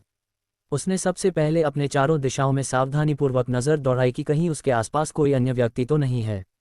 आखिरकार इस जगह का सबसे बड़ा खतरा तो वे ही संप्रदायों के शिष्य थे जो उसके साथ प्रतिबंधित क्षेत्र में प्रवेश कर चुके थे। ऐसा प्रतीत हुआ कि वह कुछ हद तक भाग्यशाली था, क्योंकि लगभग 100 मीटर की दूरी तक उसके अलावा कोई नहीं था। उसने धीरे से एक आह भरी। फिर भी उसने अपनी सतर्कता कम नहीं की, बल्कि एक हाथ में एक ताबीज और दूसरे हाथ में गोल्ड बीटल स्वॉर्म ब्लेड्स थामे रखा, ताकि किसी भी स्थिति में वह पूरी तरह सुरक्षित रहे। इस समय जयान थोड़ी शांति से अपनी स्थिति को नियंत्रित कर सका। उसने सावधानीपूर्वक अपने आसपास किसी भी असामान्य चीज के लिए दृष्टि दौड़ाई। जयान अचानक किसी अपरिचित क्षेत्र में उत्पन्न होने के कारण भयभीत नहीं था। प्रतिबंधित क्षेत्र की यात्रा से पहले वहां के निरीक्षकों ने सभी को इस क्षेत्र के संबंध में विस्तृत जानकारी दी थी। सूचना में उल्लेख किया गया था कि जब कोई प्रतिबंधित क्षेत्र में प्रवेश करता है, तो वह कुछ परिवर्तनशील जालों के प्रभाव में आ जाएगा और तत्काल ही क्षेत्र के किसी कोने में स्थानांतरित हो जाएगा। स्थान किस प्रकार का होगा, ये पूरी तरह से व्यक्ति के भाग्य पर निर्भर करता था। यदि कोई व्यक्ति क्षेत्र के केंद्र के सबसे नज़दीकी स्थान में पहुंच जाए, तो वह कई प्रकार की आध्यात्मिक जड़ी बूटियां इकट्ठा कर पाएगा और ऐसे लोग अत्यंत सौभाग्यशाली माने जाते हैं। वहीं यदि किसी को सीधे कई राक्षसी प्राणियों की निगाहों के नीचे भेज दिया जाए, तो उस स्थिति में न केवल खून खराबा होना तय था, बल्कि जीवित बच पाना असंभव था। और जिनका भाग्य इससे भी बुरा होता, उन्हें किसी खतरनाक क्षेत्र में भेज दिया जाता और वे तुरंत मर जाते। स्वाभाविक रूप से ऐसी परिस्थितियां बहुत कम ही होती थीं। अधिकतर मामलों में जिन परिस्थितियों का सामना किया गया, वे जयान जैसी थीं, यानी किसी कोने में पहुंचाना और अंधाधुंध आगे बढ़ते रहना। वरिष्ठ विशेषज्ञों के अनुमान के अनुसार यह इस कारण होता कि वे जो बाधा तोड़कर प्रवेश करते हैं, वह तरीका सही नहीं होता। इसलिए उन्हें कुछ प्रतिबंध सक्रिय करना और कुछ दुर्घटनाओं का सामना करना स्वाभाविक होता है। जब जयान ने सतर्कता से आसपास की स्थिति का माप लिया और आसपास के वातावरण की तुलना अपने याद किए गए डेटा से की, तो उसे उन शिष्यों द्वारा संकलित कुछ अत्यंत उपयोगी सूचनाएं याद आईं, जो पहले प्रतिबंधित क्षेत्र से लौट चुके थे। यह उन लोगों के लिए पहली बार प्रवेश करने पर अत्यंत लाभकारी जानकारी थी। ब्लैक ड्रैगन पोंड प्रतिबंधित क्षेत्र के उत्तर पूर्वी कोने में स्थित है। इसके केंद्र में तालाब लगभग 100 मीटर गहरा है और इसका व्यास 10 ली से अधिक है। यहाँ कई rotting bone flowers, serpent slug tree और अन्य समान पौधे पाए जाते हैं, जिन्हें विष बनाने के लिए इस्तेमाल किया जा सकता है, लेकिन इनकी वास्तविक मूल्य अधिक नहीं है। ब्लैक ड्रैगन पोंड के केंद्र में हर कुछ दशकों पर तालाब के किनारे पर कोल्ड स्मोक ग्रास की कुछ गांठें उगाती हैं। यह एक अद्भुत जड़ी बूटी है जिसे कई प्रकार के प्रयोगों में इस्तेमाल किया जा सकता है। यदि संभव हो तो इसे यथासंभव इकट्ठा करें, क्योंकि संप्रदाय निश्चित रूप से इसके लिए बड़े पुरस्कार प्रदान करेगा। लेकिन तालाब की गहराई पर ध्यान दें, क्योंकि वहां कम दर्जे के राक्षसी प्राणियों कोल्ड आइस्टोइड्स का समूह हो सकता है। हालांकि उनकी स्वभाव में नम्रता है। जब तक आप उन्हें उत्तेजित नहीं करते, वे अधिक खतरा नहीं पैदा करेंगे। जयान ने ये जानकारी कई बार पढ़ी और मन में कई विचार आए। सामान्य नियम के अनुसार प्रतिबंधित क्षेत्र के केंद्र के जितना निकट होता, उतनी ही दुर्लभ आध्यात्मिक वस्तुएं मिलती और उनके रखवाले प्रबल राक्षसी प्राणी होते। ब्लैक ड्रैगन पोंड क्षेत्र के बाहरी किनारों के पास स्थित था, लेकिन सबसे बाहरी परत में नहीं। यदि वह जल्दी करता तो एक दिन के भीतर केंद्र के सबसे अंदरूनी क्षेत्र तक पहुंच सकता था। इस विचार के साथ जयान ने उड़न उपकरण का प्रयोग करने की हिम्मत नहीं की। इसके बजाय उसने एक बड़े घने पेड़ पर छलांग लगाई और हर दिशा में दृष्टि दौड़ाई। जब उसने दिशा स्पष्ट रूप से पहचान ली तो वह पेड़ से नीचे कूद गया। तालाब जयान के दक्षिण में था और यह ठीक प्रतिबंधित क्षेत्र के केंद्र की ओर मार्ग प्रदर्शित कर रहा था। ऐसा प्रतीत हुआ कि वह रास्ते में ही उस पर नजर डाल सकता है। जयान ने अपने शरीर पर छुपाव तकनीक का प्रयोग किया और फिर तेजी और हल्की चाल से आगे बढ़ा। यह अज्ञात था कि क्या यह अत्यधिक तनाव के कारण था, लेकिन कई ली की दूरी पर भी उसने कोई असामान्य घटना नहीं देखी। ऐसा प्रतीत हुआ कि वह ब्लैक ड्रैगन पोंड क्षेत्र में अकेला था। जैसे ही उसे बहते पानी की आवाज़ सुनाई दी, जयान ने अपने तनाव को थोड़ी मात्रा में कम कर लिया। उसने घुमावदार शाखाओं को काटा जो उसके मार्ग में बाधक थीं, और फिर एक गहरे हरे रंग के तालाब को देखा। अभी तक कोई भी वहां नहीं पहुंचा था। जंगल की ठंडी हवा ही जयान को कांपने पर मजबूर कर रही थी। क्या यही ब्लैक ड्रैगन पोंड है? जयान ने जिज्ञासा से इसे नापा। तालाब का आकार बड़ा नहीं था और इसके चारों ओर सरपन स्लग ट्री उगे हुए थे, लेकिन पानी की सतह से ठंड की कुछ हल्की झलक दिखाई दे रही थी। तालाब के किनारे पर भूमि पर भी बर्फ की एक परत चमक रही थी। पानी की ठंडक की तीव्रता स्पष्ट रूप से दिख रही थी। जयान ने इन चीज़ों पर ध्यान नहीं दिया। जो चीज़ उसे अधिक रुचिकर लगी वह पानी के किनारे उग रही कई छोटी सफ़ेद फूली हुई घास की गांठें थीं। घास की तनों पर 5-5 पत्तियां थीं और वे पूरी तरह श्वेत थीं। इसके साथ ही उनमें हल्की सफ़ेद ऊर्जा निकल रही थी, जो धुएं की तरह उन्हें घेर रही थी। वे सचमुच आध्यात्मिक प्रतीत हो रही थीं। सही है, ये निश्चित रूप से कोल्ड स्मोक ग्रास ही है। ये जानकारी के विवरण से बिल्कुल मेल खाती है। जयान ने मन ही मन कहा और भीतर ही भीतर प्रसन्न हुआ। यद्यपि इस जड़ी बूटी का फाउंडेशन एस्टेब्लिशमेंट पिल्स से कोई संबंध नहीं था, लेकिन शुरुआत में इसे आसानी से प्राप्त करना निश्चित रूप से शुभ संकेत था। जयान ने अपनी आदत के अनुसार बाएं दाएं दृष्टि दौड़ाई और आगे बढ़ा। लेकिन अचानक उसका हाव भाव बदल गया। उसने धीरे से कुछ कदम आगे बढ़ाए और कुछ शाखाओं के पीछे खुद को छुपा लिया। फिर उसने बिना किसी भाव के घने जंगल की बाईं ओर देखा। कुछ देर बाद एक व्यक्ति की परछाई दिखाई दी। नीले वस्त्रधारी पुरुष बाहर आया और चारों ओर ध्यानपूर्वक देखने लगा। वस्त्र और उसके व्यवहार से यह प्रतीत हुआ कि यह हिवेनली इंपीरियल फोर्ट्रेस का कोई शिष्य था। वह बेहद सतर्क था। हर कदम पर वह 3 बार सिर घुमाता और लगातार चारों दिशाओं में नजर दौड़ाता। ऐसा प्रतीत हुआ कि उसने अपने मुट्ठी में कुछ पकड़ रखा है और हमले की तैयारी कर ली थी। वह कोल्ड स्मोक ग्रास की ओर बढ़ रहा था। जयान ने आह भरी। ऐसा प्रतीत हुआ कि उसे बिना परिणाम के पीछे हटना पड़ेगा, क्योंकि प्रतिद्वंद्वी इतना सतर्क था। जयान उसके खिलाफ गुप्त हमले में सफल नहीं हो सकता था। उसने बड़े खतरे के लिए इतनी मामूली वस्तुओं के पीछे जाने का इरादा नहीं किया। बाहर आओ, मैंने तुम्हें देख लिया है, छुपना बंद करो। कोल्ड स्मोक ग्रास से लगभग 10 कदम दूर नीले वस्त्रधारी ने अचानक रुककर जोर से यह शब्द कहे। जयान थोड़ी देर के लिए भयभीत हुआ। उसने सोचा कि वह सतर्क नहीं था और अपनी उपस्थिति का संकेत छोड़ दिया। लेकिन तुरंत ही उसने ठंडे हाव भाव के साथ मुस्कुराया, क्योंकि इस नीले वस्त्रधारी ने जोर से तो चिल्लाया, लेकिन उसकी आंखें इधर उधर देख रही थीं। वह मूलतः जयान के छुपने के स्थान की ओर नहीं देख रहा था, बल्कि झूठ बोल रहा था। जयान ने खुशी से मुस्कुराया। उसने देखा कि नीला वस्त्रधारी कुछ देर और जोर जोर से चिल्लाने के बाद राहत के साथ कोल्ड स्मोक ग्रास उठाने गया। ये व्यक्ति स्वयं को चालाक समझ रहा था, लेकिन इसने जयान को ये सोचने पर मजबूर कर दिया कि क्या वह प्रतिद्वंद्वी की लापरवाही का फायदा उठाकर पीछे से उसके पास जाए। हालांकि जयान की योजना क्रियान्वित नहीं हुई। नीले वस्त्रधारी ने अत्यंत तेज गति से 3 से 4 गांठें उठाईं। ऐसा प्रतीत हुआ कि वह जानता था कि लंबी देरी समस्या बढ़ा सकती है। जयान ने मन ही मन सिर हिलाया और पीछे हटने का निर्णय लिया। उसका मुख्य उद्देश्य फाउंडेशन एस्टेब्लिशमेंट पिल्स के 3 प्रमुख घटक थे। जब तक वह अपना लक्ष्य पूरा नहीं करता, तब तक अपनी शक्ति को अधिक से अधिक सुरक्षित रखना सर्वोत्तम था। इस विचार के साथ जयान चुपचाप पीछे हट गया। जब वह 30 मीटर से अधिक दूरी पर चला गया तब जाकर वह सहज महसूस करते हुए तेजी से दूर भागा ताकि उस व्यक्ति से टकराने से बच सके। लेकिन ज़यान अभी पूरी तरह दूर नहीं गया था कि तालाब की दिशा से एक चीख सुनाई दी। ऐसा प्रतीत हुआ कि नीले वस्त्रधारी की मृत्यु की आवाज़ थी। ज़यान की रीढ़ में सिहरन दौड़ गई। कुछ क्षण सोच विचार के बाद उसने दांत सनकरे और पीछे मुड़कर देखा। उसे पूरी तरह समझना था कि क्या हुआ ताकि वह उसी भाग्य का शिकार न हो। जब ज़यान गुप्त रूप से तालाब के पास लौटा तो वहां 2 खूंखार पुरुष दिखाई दिए। ये स्पष्ट था कि ये उज्ज्वल वस्त्रधारी पुरुष स्पिरिट बीस्ट माउंटेन से थे। इस समय वे आनंदपूर्वक हीवेनली इंपीरियल फोर्ट्रेस के शिष्य के भंडारण थैलों को खंगाल रहे थे। उनके पास 10 से अधिक बड़े नीले मेघ थे। नीले वस्त्रधारी के शरीर में 10 से अधिक बड़े छेद थे। उसकी मौत निश्चित थी। वरिष्ठ मार्शल भाई ह्यू, ये योजना बेहद चालाकी से बनाई गई थी।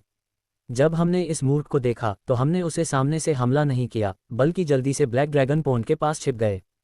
पानी पर कुछ राक्षसी प्राणी नियंत्रित करने वाला पाउडर डालने के बाद कोल्ड आइस्टोइड्स ने हमारी आज्ञा मानी।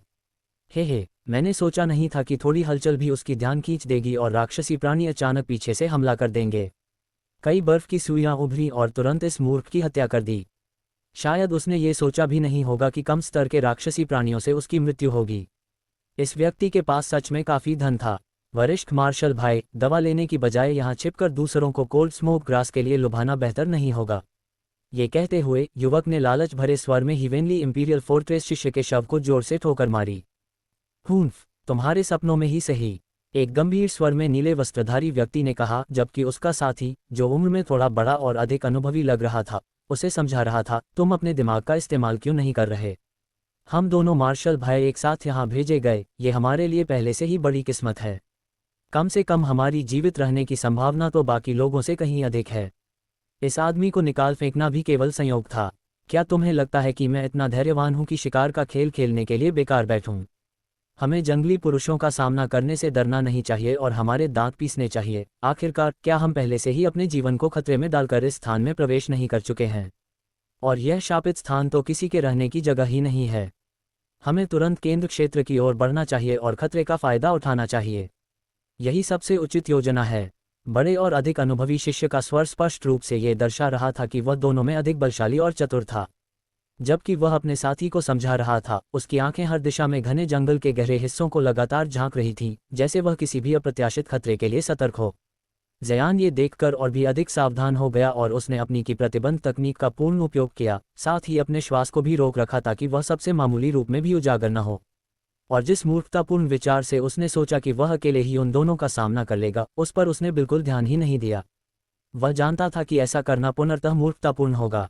दोनों में से एक का जादुई शक्ति स्तर 12वीं परत की शुरुआत में था, जबकि दूसरा 12वीं परत के उच्च चरण पर था। यदि वे दोनों मिलकर कोई कार्य करते तो ज़यान न केवल मामूली सफलता की संभावना ही नहीं रखते, बल्कि उनकी विशाल शक्ति का प्रतिरोध करने का सवाल ही नहीं उठता। इसलिए ज़यान केवल खाली दृष्टि से देखता रहा कि दोनों ने कोल्ड स्मोक ग्रास की आखिरी गांठें इकट्ठा की और हीवेनली इंपीरियल फोर्ट्रेस शिष्य के शव को आग के हवाले कर दिया। अंततः दोनों पुरुषों ने कोल्ड आइस्टोइड्स को लाल रंग के भंडारण थैले में डालकर घने जंगल की दूसरी ओर गायब हो गए। दोनों के चले जाने के तुरंत बाद ज़यान तुरंत बाहर नहीं आया। उसने थोड़ी देर प्रतीक्षा की और फिर पत्तियों के पीछे से स्वयं को प्रकट किया। जब वह खड़ा हुआ तो उसने गंभीरता से दोनों की दिशा में विचारपूर्वक नजर दौड़ाई। लगभग वैसा ही प्रतीत हुआ जैसा उसने सोचा था। यहाँ कई समान विचारधारा वाले लोग थे। यह कोई आश्चर्य की बात नहीं थी, क्योंकि ये सभी वही लोग थे जिन्होंने रक्त और आग की परीक्षा में भाग लेने का जोखिम उठाया था। कितने ही लोग केंद्र क्षेत्र की ओर नहीं बढ़ना चाहेंगे, जहां स्वर्गीय और पृथ्वी से मिलने वाली आध्यात्मिक वस्तुएं मौजूद थीं। संघर्ष से बच पाना मुश्किल था। आखिरकार परिपक्व आध्यात्मिक वस्तुएं वास्तव में सीमित थीं और प्रत्येक संप्रदाय के लिए पर्याप्त संख्या में नहीं थीं। ज़यान का चेहरा गंभीर हो गया। उसने ये कड़वी सच्चाई महसूस की कि नीले वस्त्रधारी व्यक्ति, जो अपनी सावधानी में उसके बराबर था, मौन रूप से इस संसार से गायब हो गया। यह अनजाना था कि प्रतिबंधित क्षेत्र में कितनी ही समान घटनाएं घटित हो चुकी होंगी। इसने ज़यान के अपने उद्देश्य को पूरा करने में आत्मविश्वास को काफ़ी हद तक हिला दिया। वह सचमुच नहीं जानता था कि क्या प्रतिबंधित क्षेत्र की यह यात्रा सही निर्णय थी। शायद यदि उसने पहले 2 फाउंडेशन एस्टेब्लिशमेंट पिल्स ले ली होती तो वह फाउंडेशन एस्टेब्लिशमेंट तक पहुंच सकता और इस अजीब और खतरनाक क्षेत्र का सामना करने की आवश्यकता ही नहीं पड़ती। ज़यान हतोत्साहित महसूस करने लगा और पीछे हटने का हल्का विचार मन में आया। आखिरकार जब आप आगे बढ़ने की बात सोचते हैं तो मृत्यु की छाया आपके मन में होती है और विचारों में उथल पुथल मच जाती है। कई घंटों के बाद जयान ने आसपास का क्षेत्र छोड़ दिया और प्रतिबंधित क्षेत्र के केंद्र की ओर बढ़ने लगा। कुछ क्षण की विचार मंथन के बाद उसकी बुद्धि ने उसके डर और हिचकिचाहट पर विजय प्राप्त की। उसे पता था कि हाल ही में जो सावधानी के विचार आए थे वे केवल उसकी कमजोरी का बहाना थे। इसलिए उसने अपने मन को मजबूत किया और मार्ग पर आगे बढ़ना जारी रखा। जयान ने दोनों की पथ का अनुसरण नहीं किया और एक अलग मार्ग लिया। हालांकि स्पिरिट बीस्ट माउंटेन के दोनों शिष्य सबसे तेज और सीधा मार्ग अपना रहे थे। जयान किसी तरह का विरोधाभास या डर नहीं दिखा रहा था। उसके कौशल के अनुसार प्रतिद्वंद्वी उसे ढूंढ सकते थे। इसके अलावा वह स्पिरिट बीस्ट माउंटेन की असाधारण राक्षसी नियंत्रक विधियों से भी सतर्क था। उसे नहीं पता था कि प्रतिद्वंद्वी के पास कोई असामान्य तकनीक है या नहीं जो पीछा करने वालों को ढूंढ सके। इसलिए दूरी बनाए रखना ही सर्वोत्तम था। माना जाता है कि उसने पहले क्लाउड विंग बर्ड का उपयोग किया था, जिसमें हल्की मानव बुद्धि थी, ताकि वह लंबी दूरी से विशिष्ट लोगों का अनुसरण और निगरानी कर सके।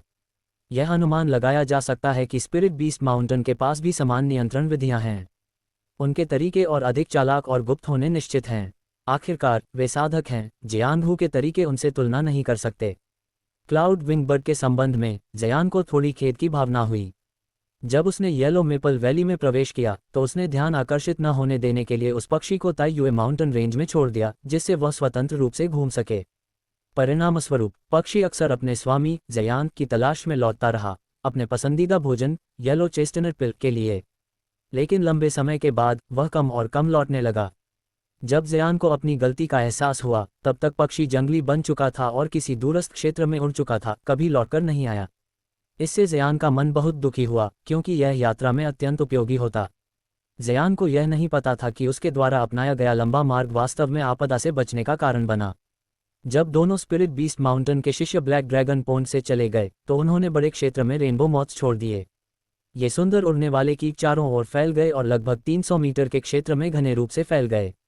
उनके शरीर का रंग धीरे धीरे परिवेश से मेल खाने लगा, जिससे बिना ध्यानपूर्वक देखे उन्हें देख पाना असंभव हो गया। इसके अलावा यदि कुछ सतर्क लोग इन मॉथ्स को देख भी लेते तो वे इन्हें प्रतिबंधित क्षेत्र के प्राकृतिक जीव मानते और संदेह नहीं करते। इस प्रकार ये रंगीन कीट उनके लिए स्वाभाविक चौकसी बन गए।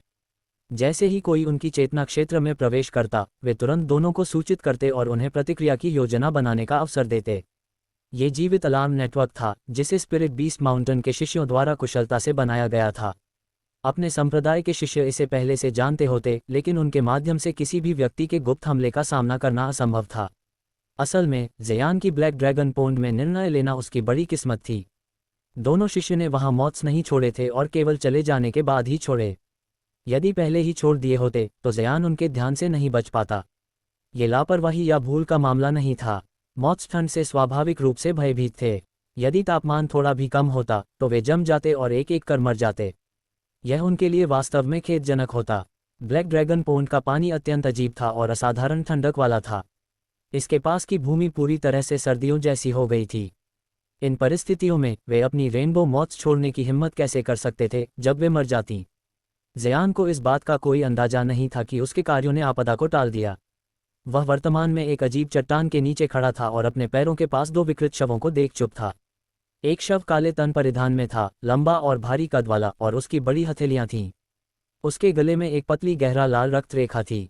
उसकी आंखें खुली थीं और असंतोष की अभिव्यक्ति लिए हुई थीं। ऐसा प्रतीत हुआ कि उसकी मृत्यु असंतोषपूर्ण थी। शव स्पष्ट रूप से जॉइंट स्वॉर्ड सेक्ट के शिष्य का था। दूसरे शव की ऊंचाई मध्यम थी और वह गंभीर रूप से विकृत था। सबसे महत्वपूर्ण बात यह थी कि उसका चेहरा पूरी तरह से क्षतिग्रस्त था। उसकी खोपड़ी में एक विशाल तलवार धंसाई गई थी। वह जीवित रहते हुए फर्श में धंस गया था, जिससे दिमाग और रक्त बिखर गया। लेकिन उसकी दाईं हाथ की अंगुली में एक पारदर्शी धागा लिपटा था जो धूप में हल्का चमक रहा था। जयान ने लंबी देर तक जॉइंट स्वॉर्ड सेक्ट के शव का अध्ययन किया। फिर उसने शव को पैरों की उंगलियों से उठाया और गले की लाल रेखा की ओर हल्का धक्का दिया, जिससे उसका बड़ा सिर तुरंत एक ओर लुढ़क गया। जयान को अधिक शक्ति लगाने की आवश्यकता नहीं पड़ी। ये व्यक्ति लंबे समय से दो हिस्सों में विभाजित हो चुका था। जयान ने दूसरे शव की ओर देखा। यद्यपि उसका चेहरा नहीं था, लेकिन उसने पहचान लिया कि यह येलो मेपल वैली का शिष्य था, क्योंकि शव ने अपने संप्रदाय के समान पीले वस्त्र पहने थे। इससे मजबूत प्रमाण और क्या हो सकता था। हालांकि वह नहीं जानता था कि यह शव उसके किस मार्शल भाई का था। जयान ने स्पष्ट रूप से समझ लिया कि ये दोनों एक दूसरे को मारते हुए मरे थे। उसने सिर उठाया और चट्टान की चोटी की ओर देखा। उसने पहले ही अंतिम निष्कर्ष निकाल लिया था। उसने अपने मन में दोनों के बीच हुई अधिकांश घटनाओं की कल्पना की। सभी निशानों से स्पष्ट था कि जॉइंट स्वॉर्ड सेक्ट का शव जयान के वरिष्ठ मार्शल भाई से एक परत अधिक शक्तिशाली था। पीले वस्त्रधारी शिष्य का शव गंभीर रूप से विकृत था और चोटों से भरा था। काले वस्त्रधारी व्यक्ति के सिर पर असंतोषपूर्ण अभिव्यक्ति ने पूरी स्थिति स्पष्ट कर दी। हालांकि उसके संप्रदाय का वरिष्ठ मार्शल भाई असंतुलित स्थिति में था, लेकिन स्पष्ट था कि वह रणनीति में निपुण था। उसने केवल पारदर्शी धागा उपयोग किया था। उसने निश्चित रूप से अपने विरोधी की लापरवाही का लाभ उठाया और अंतिम क्षण में गुप्त हमले के माध्यम से अपने विरोधी का सिर काटकर जॉइंट स्वॉर्ड सेक्ट के शिष्य को मार डाला। हालांकि उसने ये स्पष्ट रूप से अनुमान नहीं लगाया था कि काले वस्त्रधारी व्यक्ति में पर्याप्त शक्ति बची हुई थी कि वह मरने से पहले तलवार चला सके। यह अज्ञात था कि क्या पीले वस्त्रधारी शिष्य चोट के कारण हड़ताल से बच नहीं पाया या उसने जीत के करीब गलती की, लेकिन अंततः वह प्रहार से छेद खाकर मारा गया, जिससे लड़ाई का कोई विजेता नहीं रहा। चूंकि यह स्पष्ट था कि ये दोनों शिष्य किस प्रकार मरे थे, जयान केवल ये प्रार्थना कर सकता था कि उसके वरिष्ठ मार्शल भाई को येलो स्प्रिंग्स चीनी पौराणिक कथाओं के अनुसार मृतकों की दुनिया का एक हिस्सा में सुखद यात्रा मिले और वह शीघ्र पुनर्जन्म पाए। इसके बाद किसी भी प्रकार के शिष्टाचार या आदर का कोई संकेत न देते हुए उसने उनके शवों की तलाशी ली और उन्हें लूटने में कोई संकोच नहीं किया। वैसे भी ये लोग पहले ही मृत थे और जयान स्वाभाविक रूप से उनके भंडारण थैले को अपने लिए ग्रहण करने में कोई आपत्ति नहीं समझता। पहली बार तलाशी लेने पर उसे कोई उपयोगी वस्तु नहीं मिली। उसका चेहरा गंभीर हो गया और उसने बार बार ध्यानपूर्वक तलाशी ली, लेकिन कोई भी मूल्यवान वस्तु नहीं मिली। जयान ने अपने शरीर के रोमांचित बालों को ठंडा और सख्त होते हुए महसूस किया और उसका हृदय तेजी से धड़कने लगा। वास्तव में वहां एक चौथा व्यक्ति मौजूद था जिसने इन दोनों शिष्यों के भंडारण थैले ले लिए थे। हालांकि यह व्यक्ति संभवतः इस स्थान से पहले ही जा चुका था, फिर भी जयान ये सुनिश्चित नहीं कर सकता था कि यह व्यक्ति आसपास से उसे नहीं देख रहा है और इन दोनों शवों को एक जाल के रूप में उपयोग कर उसकी गलती का इंतजार कर रहा है। चट्टान की ओर से दूर वहां घास का एक बड़ा क्षेत्र था जो इतना लंबा था कि किसी व्यक्ति को छिपा सकता था। जयान इस समय शवों के पास आधे बैठकर अपनी पीठ उस लंबी घास की ओर कर रहा था, जिससे वह अत्यंत चिंतित हो गया कि कहीं कोई उसके पीछे छिपा तो नहीं है। उसने स्थानांतरित नहीं किया और आधा बैठा ही रहा ताकि पीछे से देखने वाले को ऐसा प्रतीत हो कि वह अभी भी शवों पर ध्यान केंद्रित किए हुए है। फिर भी उसने चुपचाप अपने जादुई उपकरण और ताबीज निकाले और अपनी संपूर्ण चेतना का उपयोग करके मौन रूप से अपनी आध्यात्मिक दृष्टि फैलाई ताकि यह पता लगाया जा सके कि कहीं कोई वहां छिपा तो नहीं है। आध्यात्मिक दृष्टि से की गई खोज का परिणाम जयान को आश्चर्यचकित नहीं कर सका। पास पड़ोस में सब सामान्य था और कोई भी असामान्य आध्यात्मिक ऊर्जा नहीं थी। यदि कुछ असामान्य नहीं था तो निश्चित रूप से वहां कोई था। ये व्यक्ति अपने शरीर की जादुई शक्ति को छिपाने के लिए श्वास प्रतिबंध तकनीक का उपयोग कर रहा था, जिससे जयान उसे पकड़ न सके। जयान ने आध्यात्मिक दृष्टि से खोज इसलिए की थी ताकि वह घास पर वार करके सांप को डरा सके, अर्थात संभावित दुश्मन को सावधान कर सके और उसे अपनी योजना के अनुसार हिलने डुलने के लिए विवश कर सके। कम से कम जो प्रतिद्वंद्वी उसके विचारों में मौजूद था वह सावधान होकर कोई कदम उठाने की हिम्मत नहीं करेगा। जयान ने जो परिणाम वास्तव में अपेक्षित किए थे वे या तो ये थे कि उसने अपने ही निराधार भय से खुद को डरा लिया और वहां कोई नहीं था, या फिर जो व्यक्ति इस समय पूरी तरह से श्वास को नियंत्रित करके उसकी निगरानी कर रहा था उसने कोई अवसर न देखकर कोई कदम उठाने की योजना नहीं बनाई होगी। कुछ समय प्रतीक्षा करने के बाद जयान खड़ा हुआ और लंबी घास के क्षेत्र की ओर मुड़ा। उसने उस क्षेत्र का कई बार ठंडे दृष्टिकोण से निरीक्षण किया और अचानक बिना कोई शब्द कहे छलांग लगाई, जैसे काला बिंदु बनकर धीरे धीरे दूर चला गया। जयान की आकृति पूरी तरह से गायब हो चुकी थी कि तभी पहले शांत प्रतीत होने वाली लंबी घास के भीतर से हलचल हुई। एक पतली आकृति बाहर निकली। ये वास्तव में एक युवा लड़की थी जिसकी सफ़ेद वस्त्र लहराती हुई थी। ये लड़की केवल 15 या 16 वर्ष की दिखाई देती थी, लेकिन उसकी रूपरेखा शुद्ध और चेहरा मासूम एवं आकर्षक था। जीवन और मृत्यु के इस खतरनाक क्षेत्र में इस तरह की परी जैसी सुंदरता का प्रकट होना सचमुच अविश्वसनीय था। उसकी वस्त्र शैली से स्पष्ट था कि वह मास्क मून सेक्ट से संबंध रखती थी। लड़की ने उस दिशा की ओर देखा जहां जयान गायब हुआ था और अपने होठों को संकुचित कर मुस्कराए।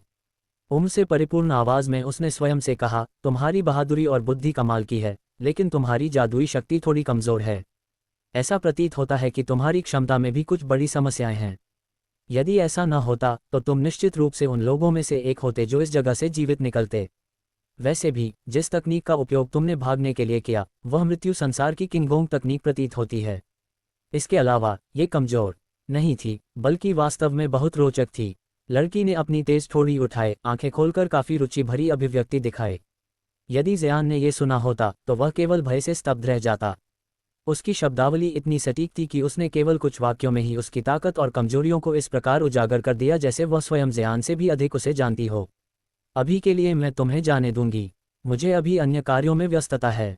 हालांकि अगली बार जब मैं तुम्हें देखूंगी युवा मित्र, मैं इतनी आसानी से तुम्हें नहीं छोड़ूंगी। लड़की ने थोड़ी अनिच्छा के साथ कहा और अपनी नाक को सिकोड़ते हुए शरारती भौहें बनाईं। ऐसा प्रतीत हो रहा था जैसे ज़यान उसके लिए नया खेल बन गया हो। वह उसके प्रति अत्यधिक रुचि रखती थी और उसे छोड़कर जाने का खेद था। अंततः लड़की ने छोटे होंठों को सीधा किया और एक ताबीज़ निकाली। हाथ हिलाते ही वह हरे चमकदार प्रकाश में लिपट गई और गायब हो गई। यदि कोई उस दृश्य को देखता तो शायद वह तुरंत ही दिल दुखता और जोर जोर से उस महिला के संप्रदाय को शाप देता, क्योंकि उसने ऐसे दुर्लभ ताबीज़ वुर्रेवेजन तकनीक ताबीज़ को केवल अपनी इच्छानुसार व्यर्थ कर दिया था। यह एक प्रारंभिक मध्यम श्रेणी का ताबीज़ था। यदि सामान्य व्यक्ति के पास यह वुर्रेवेजन ताबीज़ होता तो ये जीवन मरण की स्थिति में ही उपयोगी होता, क्योंकि इसका सर्वोत्तम उपयोग मृत्यु से बचने के लिए ही होता। ज़यान को इन बातों का कोई ज्ञान नहीं था, इसलिए उसने कोई दुख या हानि महसूस नहीं की। वह केवल हल्की राहत और विजय की भावना के साथ वर्तमान में सुरक्षित महसूस कर रहा था। चाहे वहाँ वास्तव में कोई व्यक्ति था या नहीं, ज़यान ने आगे और जांच करने का प्रयास नहीं किया। आखिरकार जैसे जैसे वह केंद्र क्षेत्र के पास पहुंचता, सामान्य दुश्मनों की संख्या बढ़ती और वे इसी तरह की गुप्त जाल बिछाते। अन्य पर हमला करना धीरे धीरे सामान्य गतिविधि बन जाती। अपनी सुरक्षा बनाए रखने के लिए उसे किसी भी अनावश्यक संघर्ष से बचने का प्रयास करना आवश्यक था। यद्यपि ज़यान ने उन दो शवों से पूरी तरह खाली हाथ नहीं गया। उसने अपने हाथ में पारदर्शी धागे की एक गेंद पकड़ी जिसे उसने चलते चलते उठाया था। ये वही धागा था जिसका उपयोग जॉइंट स्वॉर्ड सेक्ट के शिष्य की हत्या में किया गया था। ज़यान ने इसमें थोड़ी जादुई शक्ति प्रवाहित की और यह धीरे धीरे खींचकर सीधा हो गया। अंततः ये लगभग 30 मीटर लंबा बिल्कुल सीधा धागा बन गया। ज़यान ने इस धागे को इच्छानुसार नियंत्रित किया और महसूस किया कि इसका उपयोग गुप्त हमले में बेहद कुशल था। इसके लगभग अदृश्य गुण और तीक्ष्ण लचीले कट के कारण ज़यान पूरी आत्मविश्वास के साथ अपने प्रतिद्वंद्वियों का सिर काट सकता था बिना कि उन्हें पता चले। उसने वास्तव में यह नहीं जाना कि इस धागे को किस विशेष पदार्थ से बनाया गया था। यदि इसे और लंबा बनाया जा सके तो इसके अनगिनत रचनात्मक उपयोग संभव थे। ज़यान का मनोबल बढ़ा और उसने इस धागे को आसपास की 10 से अधिक बड़ी पेड़ों में से होकर गुजारा। सभी पेड़ बिना किसी प्रतिरोध के 2 हिस्सों में कट गए। इस अनुभव ने ज़यान को अत्यधिक प्रसन्न किया और उसके दिमाग में नए नए उपयोगों के विचार आने लगे। इस समय ज़यान को ये ज्ञात नहीं था कि प्रतिबंधित क्षेत्र के केंद्र के पास सेबर ट्रांसफॉर्मेशन डॉक और क्लियर वॉइड सेक्ट के शिष्य आमने सामने भयंकर मुकाबले में लगे हुए थे। प्रत्येक पक्ष के पास 5 से 6 शिष्य थे और उनकी शक्ति लगभग बराबर थी। ये वर्तमान रक्त और आग की परीक्षा में पहला बड़ा मुकाबला था। इसका उद्देश्य था कि वे सबसे पहले केंद्र क्षेत्र में प्रवेश करें और आध्यात्मिक औषधियों को प्राप्त करें। यदि वे अपने विरोधियों को यहाँ समाप्त कर दें तो उनकी किस्मत स्वाभाविक रूप से बढ़ जाती। अंततः क्लियर वॉइड सेक्ट के शिष्यों की तकनीक थोड़ी बेहतर थी। उन्होंने अपने अधिकांश विरोधियों को समाप्त कर दिया और सेबर ट्रांसफॉर्मेशन डॉग के बचे 2 घायल शिष्यों को पीछे हटने पर मजबूर किया। फिर क्लियर वॉइड सेक्ट के शिष्यों ने केंद्र क्षेत्र में प्रवेश किया। केंद्र क्षेत्र में न केवल अद्भुत फूल, विचित्र फल और अन्य स्वर्गीय पृथ्वी आध्यात्मिक वस्तुएं होंगी, बल्कि उन्हें उच्च शक्ति वाले डेमोनिक बीस्ट्स भी सुरक्षा प्रदान करेंगे, जो शिखर फाउंडेशन एस्टेब्लिशमेंट शिष्यों के मुकाबले में भी सक्षम होंगे। हर बार जब कोई डेमोनिक बीस्ट मारा जाता और औषधि ली जाती तो और आध्यात्मिक वस्तुएं उगती हैं और इसके साथ और डेमोनिक बीस्ट्स भी प्रकट होते हैं। हालांकि जरूरी नहीं कि वही प्रकार के डेमोनिक बीस्ट हों। ये कई संप्रदायों के विशेषज्ञों को हैरान कर देता है। क्या ये संभव है कि ये डेमोनिक बीस्ट स्वर्ग और पृथ्वी की आध्यात्मिक ऊर्जा से स्वतः उत्पन्न होते हों? पूर्व ज्ञान के अनुसार डेमोनिक बीस्ट जंगली जीवों से उत्पन्न होते हैं। केवल वर्षों तक सूर्य और चंद्रमा की ऊर्जा अवचेतन रूप से अवशोषित करने के बाद ही वे डेमोनिक बीस्ट में विकसित हो सकते हैं। ये प्रक्रिया मनुष्यों के आध्यात्मिक विकास की तुलना में कहीं अधिक संभावना रखती है। इसके अलावा वर्षों तक प्रत्येक संप्रदाय के शिष्य केवल केंद्र क्षेत्र के बाहरी हिस्सों में ही आध्यात्मिक औषधियां इकट्ठा कर पाते थे। यदि वे केंद्र के निकट जाते तो कुछ प्रतिबंध जादू और जाल उन्हें फंसा देते या मिटा देते। जैसे जैसे वे अंदर जाते, डेमोनिक बीस्ट्स अधिक शक्तिशाली हो जाते। चूंकि शिष्य छोटे पैमाने के थे और उनका कोई मुकाबला करने का तरीका नहीं था, वे केवल केंद्र क्षेत्र के बाहरी हिस्सों में ही चलते रहते। क्लियर वॉइड सेक्ट के शिष्य भी इसमें असफल थे। पहले कदम उठाने वाले भी औषधियां लेने में कामयाब नहीं हो पाए। इस समय ज़यान प्रतिबंधित क्षेत्र में अपने सबसे बड़े संकट का सामना कर रहा था। संकीर्ण मार्ग पर दोनों ओर स्पिरिट बीस्ट माउंटेन और हीवेनली इंपीरियल फोर्ट्रेस के शिष्य खड़े थे।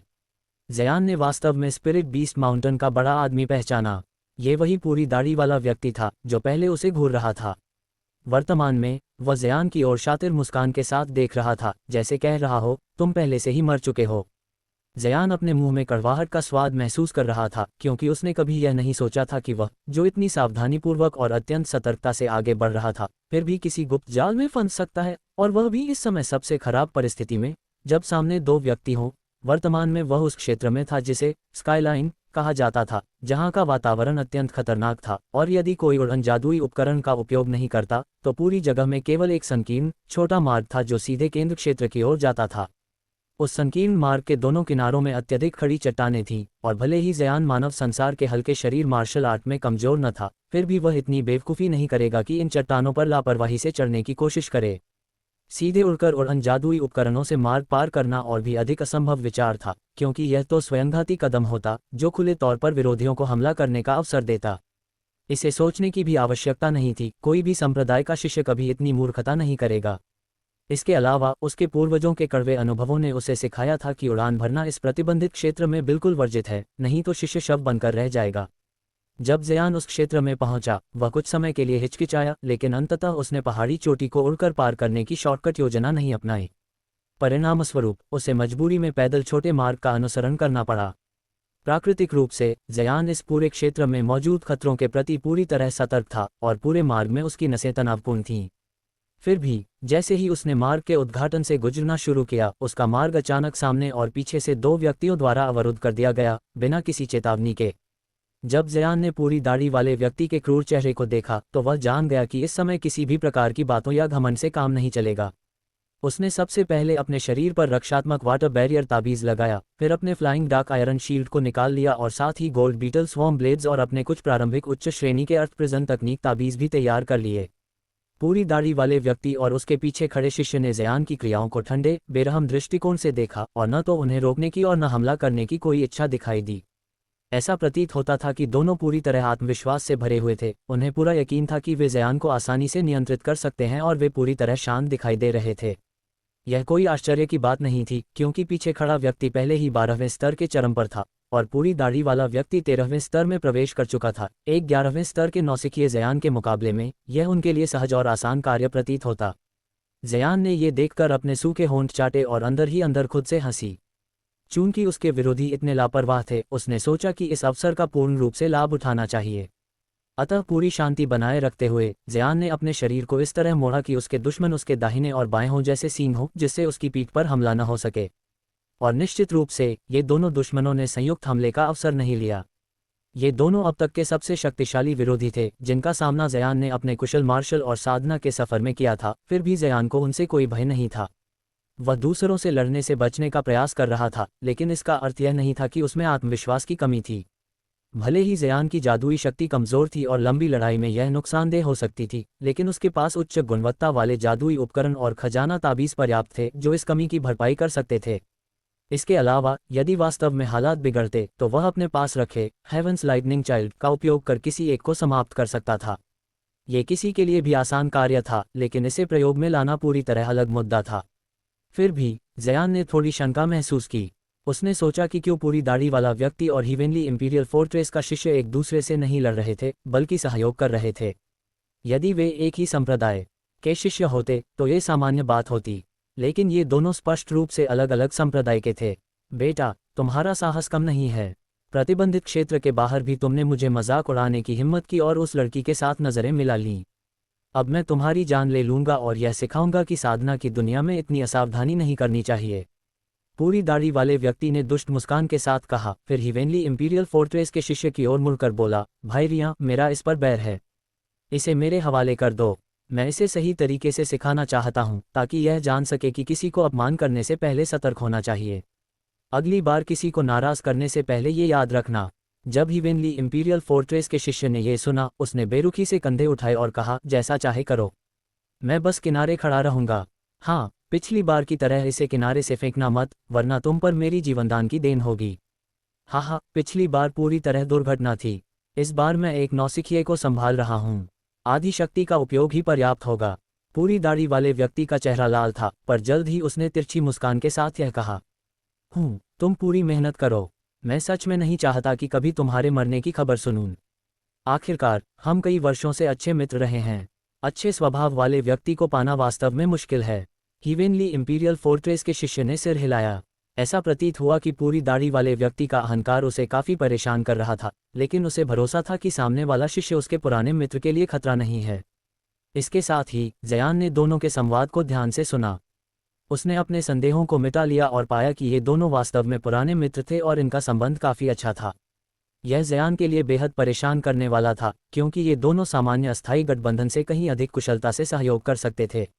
जयान ने सोचा, ऐसा लगता है कि मुझे केवल लाइटनिंग चाइल्ड का उपयोग करना पड़ेगा, लेकिन पहले मुझे एक को खत्म करना होगा, फिर दूसरा आसानी से संभाला जा सकेगा। पर यह अजीब है, प्रत्येक संप्रदाय के शिष्य तो यादृच्छिक रूप से स्थानांतरित होते थे, फिर ये दोनों एक ही क्षेत्र में कैसे पहुंचे? ये सच में अविश्वसनीय है। जयान ने अपने विरोधियों की किस्मत पर गहरी नाराजगी व्यक्त की।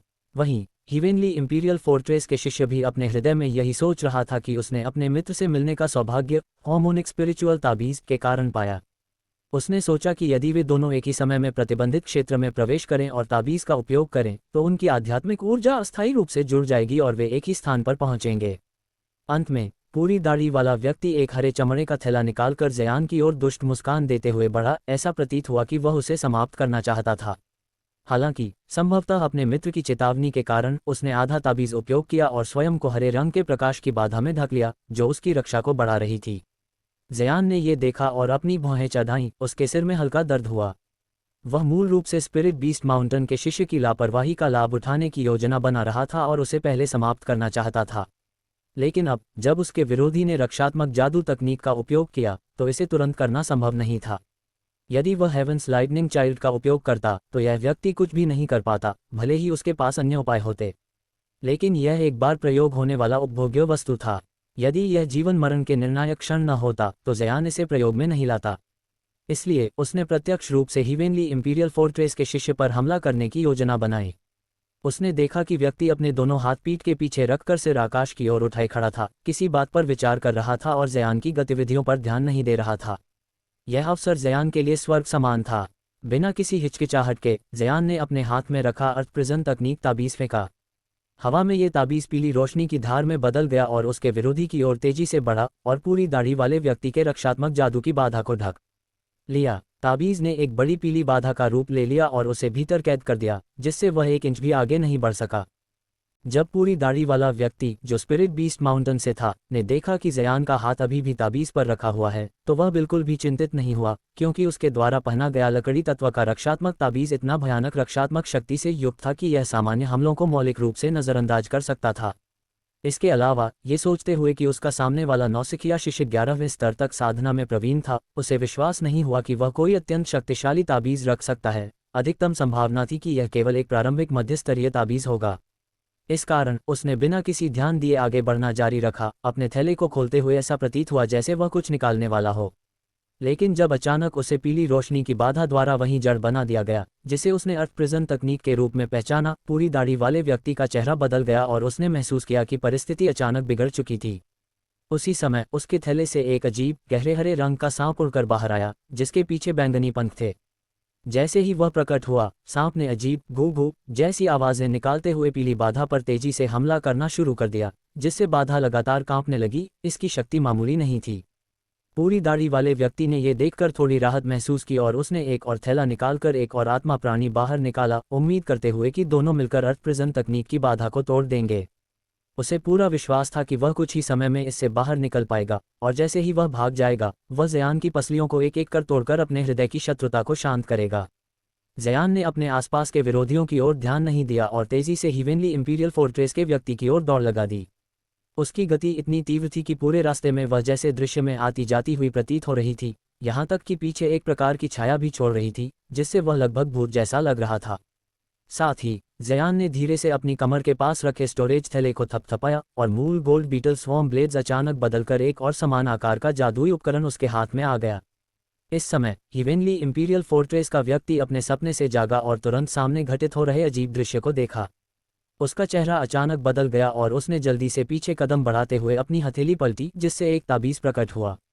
तब भी जयान अभी उससे लगभग 30 मीटर दूर था। व्यक्ति ने राहत की सांस ली, सोचते हुए कि ताबीज का उपयोग करने के लिए पर्याप्त समय है। लेकिन जैसे ही उसने अपनी आध्यात्मिक शक्ति का उपयोग कर ताबीज को सक्रिय करने की कोशिश की, वह ये देखकर स्तब्ध रह गया कि दौड़ता हुआ ज़यान अचानक उसके सामने रहस्यमय मुस्कान के साथ ठहरा और अपने हाथ से हल्की झलक भरी अभिवादन जैसी गति की। उसी समय उसे अपनी गर्दन में हल्की खुजली महसूस हुई, जैसे किसी ने उसे मच्छर काटा हो। हीवेनली इंपीरियल फोर्ट्रेस का शिष्य आश्चर्यचकित रह गया और सामने वाले का इरादा समझ नहीं पाया। एक क्षण में उसके दृष्टि मंद पड़ गई और वह बेहोश हो गया। भाई रिया, स्पिरिट बीस्ट माउंटेन का पूरी दाढ़ी वाला व्यक्ति जो पास खड़ा था, अनायास अपनी आंखें फैलाकर चिल्लाया, क्योंकि उसने पूरी घटना स्पष्ट रूप से देख ली थी।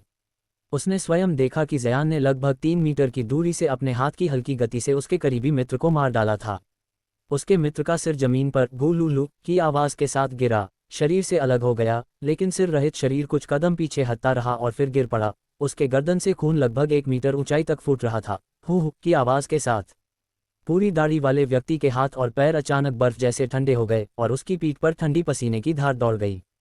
सामने वाले के द्वारा अपने मित्र को मारने के तरीके अत्यंत शैतानी थे। उसने स्पष्ट रूप से देखा कि उसके मित्र को बिना संपर्क किए मारा गया और विरोधी ने निश्चित रूप से किसी भी प्रकार की जादुई तकनीक का उपयोग नहीं किया था। बेटा, जैसे ही मैं बाहर निकलूंगा मैं तुम्हें टुकड़ों में काट दूंगा। यद्यपि उसके माथे से पसीने की बूंदें गिर रही थीं और वह अपने मित्र के लिए दुखी था, फिर भी पूरी दाढ़ी वाला व्यक्ति अपनी भयानक मुद्रा बनाए रखते हुए अपने साहस को बढ़ाने के लिए मजबूती से खड़ा रहा। हालांकि वास्तव में उसने अपने मन में तय कर लिया था कि जैसे ही वह अर्थ प्रिजन तकनीक से बाहर निकलेगा, वह तुरंत दूर भागेगा और समय देखकर बदला लेगा। सामने वाला लड़का बहुत अजीब था। न केवल उसके पास उच्च स्तरीय अर्थ प्रिजन ताबीज था, बल्कि वह अदृश्य हथियारों से भी लोगों को मार सकता था, जिससे उसका सामना करना बेहद कठिन था। मित्र का बदला लेना महत्वपूर्ण था, लेकिन पहले उसे अपनी जान बचानी थी। असल में ये दिखने में भयंकर पूरी दाढ़ी वाला व्यक्ति वास्तव में एक चूहा जितना डरपोक था, जो कमजोरों को डराता और शक्तिशालियों से डरता था। जाहिर है कि अधिकांश लोग इसे जानकर आश्चर्यचकित होते। बेशक ज़यान को इसके बारे में कोई जानकारी नहीं थी। उसने केवल देखा कि विरोधी ने एक और सर्पनुमा प्राणी निकाल दिया, जो उस अजीब सांप के साथ मिलकर पीली बाधा पर प्रहार करने लगा। पूरी दाढ़ी वाला व्यक्ति 2 लोहे जैसे जादुई उपकरण निकालकर प्राणियों की मदद करने लगा, जिससे बाधा लगातार चमकने लगी। अर्थ प्रिजन तकनीक और अधिक समय तक स्थिर नहीं रह सकती थी। जैसे ही ज़यान ने यह समझा, उसने अपने हाथ में गोल्डन लाइट ब्रिक खजाना ताबीज़ निकाला, उसे अपनी आंखों के सामने रखा और ध्यानपूर्वक सक्रिय करने की तैयारी की। यदि वह कोई अन्य सामान्य जादुई उपकरण इस्तेमाल करता तो उसे मानसिक शांति नहीं मिलती, क्योंकि सामने वाला 13वें स्तर का विशेषज्ञ था। यदि उसे एक ही वार में नहीं मार पाया तो विरोधी के भाग जाने पर बड़ी समस्या होती। पूरी दाढ़ी वाला व्यक्ति, जो अर्थ प्रिजन तकनीक में फंसा हुआ था, ने ज़यान के हाथ में ताबीज़ की अजीब हरकतों को देखा और उसका हृदय कड़ा हो गया। उसने अपने काले लोहे के डंडों को कसकर पकड़ा, लेकिन पीली बाधा बेहद मजबूत थी। भले ही यह अपनी आकृति बदलकर और गहरी हो गई थी और टूटने के खतरे में थी, फिर भी यह अपनी अखंडता बनाए रखी। इसे देखकर पूरी दाढ़ी वाला व्यक्ति इतना क्रोधित हुआ कि वह लगभग खून उगलने लगा। तभी उसने ज़यान की ओर से एक अत्यधिक मात्रा में आध्यात्मिक शक्ति की झोंके को महसूस किया। उसने अपने शरीर को धीरे धीरे मोड़ा और उसकी दिशा में देखा। उसने देखा कि ज़यान का हाथ मजबूत सुनहरी रोशनी छोड़ रहा है और एक चमकदार सुनहरी आयताकार वस्तु धीरे धीरे उठकर हवा में तैर रही है। खजाना ताबीज़। पूरी दाढ़ी वाले व्यक्ति का चेहरा भय से बदल गया और वह चिल्लाने लगा, क्योंकि उसने गोल्डन लाइट ब्रिक की वास्तविक प्रकृति को समझ लिया था। हालांकि ज़यान का चेहरा इस समय भय से मृतप्राय हो गया था, क्योंकि तैरती वस्तु उसके भीतर की सारी जादुई शक्ति को तेजी से खींच रही थी और उसे रोकने का कोई उपाय नहीं था। ऐसा प्रतीत हो रहा था कि यह उसे पूरी तरह खाली कर देगी। जैसे ही उसके 1/3 जादुई शक्ति की खपत हुई, ताबीज़ ने अपनी अराजक गति रोक दी और नियंत्रण पुनः ज़यान के हाथ में आ गया। ज़यान ने बिना विलंब किए इसे इंगित किया, जिससे गोल्डन लाइट ब्रिक तुरंत पूरी दाढ़ी वाले व्यक्ति की ओर उड़ गया, जो अभी भी अर्थ प्रिजन तकनीक में फंसा हुआ था। उसका चेहरा डर से पीला पड़ गया। सुनहरी ईंट फैलने लगी और पलक झपकते ही यह एक कमरे जितनी बड़ी हो गई। इसके चारों ओर आध्यात्मिक ऊर्जा घूमने लगी और सोने की रोशनी हर दिशा में फैल गई। इसका दबाव वास्तव में भयंकर था। जब ये पूरी दाढ़ी वाले व्यक्ति के माथे पर पहुंची, तो यह एक छोटे पहाड़ के आकार की लगती हुई जोरदार आवाज के साथ नीचे गिरी। पेंग आह! जोरदार आवाज और पूरी दाढ़ी वाले व्यक्ति की चीख के साथ पूरी पृथ्वी जोर से हिली। ज़यान आश्चर्य और खुशी दोनों में था। उसका चेहरा थोड़ा विचित्र था। क्या वास्तव में एक 13वें स्तर के शिष्य को इतनी आसानी से खत्म किया जा सकता है? ज़यान को थोड़ा संदेह हुआ। जैसे ही उसने खजाना ताबीज़ वापस लिया, गोल्डन लाइट ब्रिक तुरंत अपनी मूल आकृति में लौट आई और ज़यान के हाथ में आ गई। जहां यह जमीन पर गिरी, वहां लगभग 30 मीटर चौड़ी और 1 मीटर गहरी विशाल गड्ढा बन गई। पूरी दाढ़ी वाला व्यक्ति और उसके प्राणी की स्थिति की बात करें तो वे कीचड़ में बदल गए और उन्हें अलग करना असंभव हो गया। पूरी दाढ़ी वाला व्यक्ति वास्तव में मारा गया था। जयान हैरान था, ऐसा प्रतीत हुआ जैसे वह एक भी वार से मुकाबला नहीं कर सका। क्या पूरी दाढ़ी वाला व्यक्ति बहुत कमजोर था या गोल्डन लाइट ब्रिक बहुत शक्तिशाली था, इसे जयान तय नहीं कर पाया। हालांकि इतनी तेज आवाज के बाद इस स्थान पर और ठहरना सुरक्षित नहीं था। जयान तेजी से सतर्क हुआ। उसने 2 शवों को नष्ट किया, 5 या 6 स्टोरेज थैले उठाए और स्काईलाइन क्षेत्र को छोड़ दिया। आगे बढ़ना संभवतः एक विशाल जंगल तक ले जाता, जो संयोग से हमला करने और लोगों को मारने के लिए भी आदर्श स्थान था। शायद जंगल में प्रवेश करते ही उसके लिए एक और भयंकर संघर्ष इंतजार कर रहा होगा। इसलिए जंगल में प्रवेश करने से पहले उसने सोचा कि थोड़ा विश्राम कर अपनी जादुई शक्ति को पुनः संचालित करे ताकि वह खुद को सुरक्षित रख सके।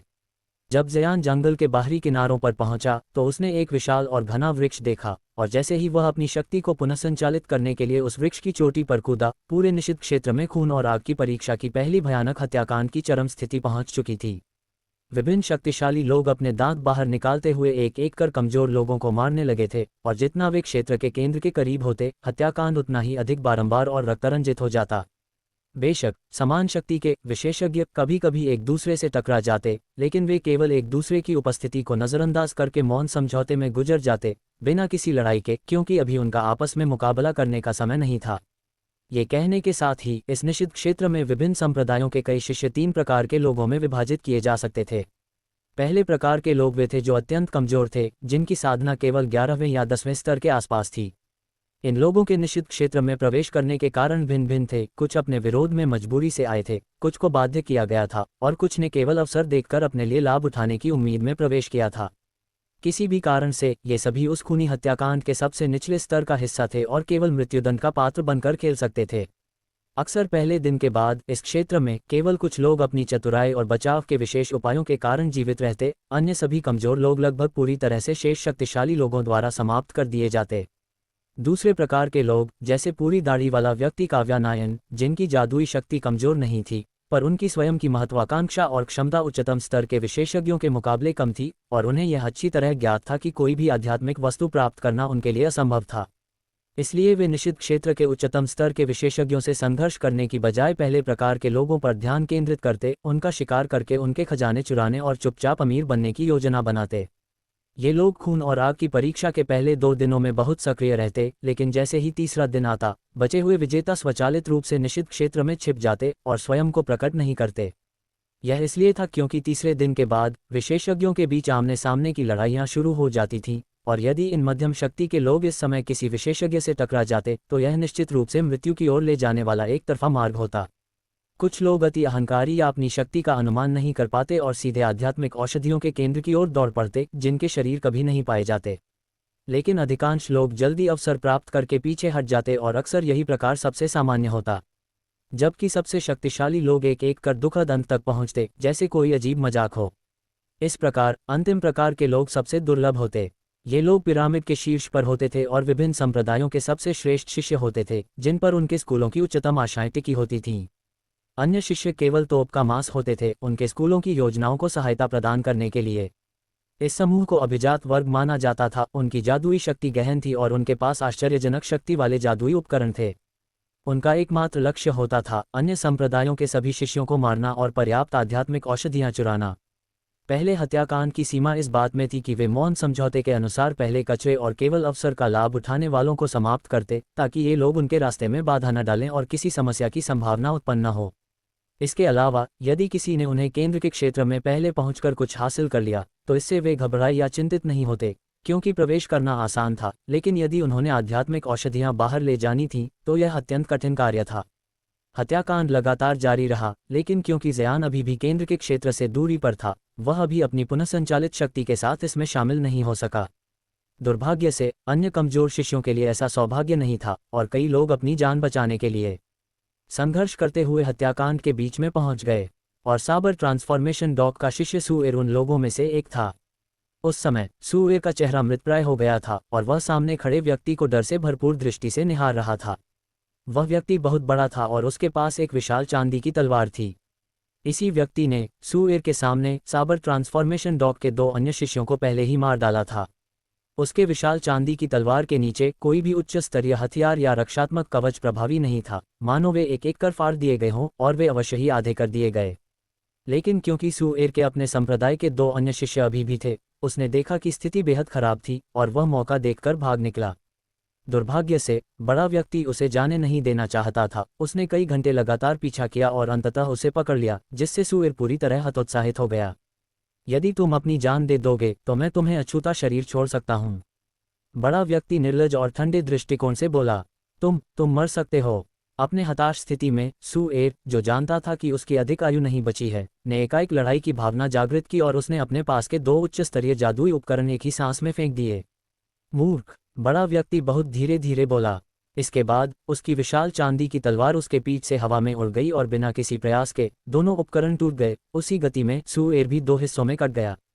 सभी कार्य समाप्त होने के बाद बड़े व्यक्ति ने सुएर के शव की ओर ध्यान नहीं दिया, बल्कि अपनी एड़ी घुमाकर बिना किसी अन्य वस्तु की ओर देखे चला गया। उसके लिए केवल विशाल चांदी की तलवार ही आवश्यक थी, अन्य कोई जादुई उपकरण या मूल्यवान वस्तु केवल उसके साधना में बाधा डालती।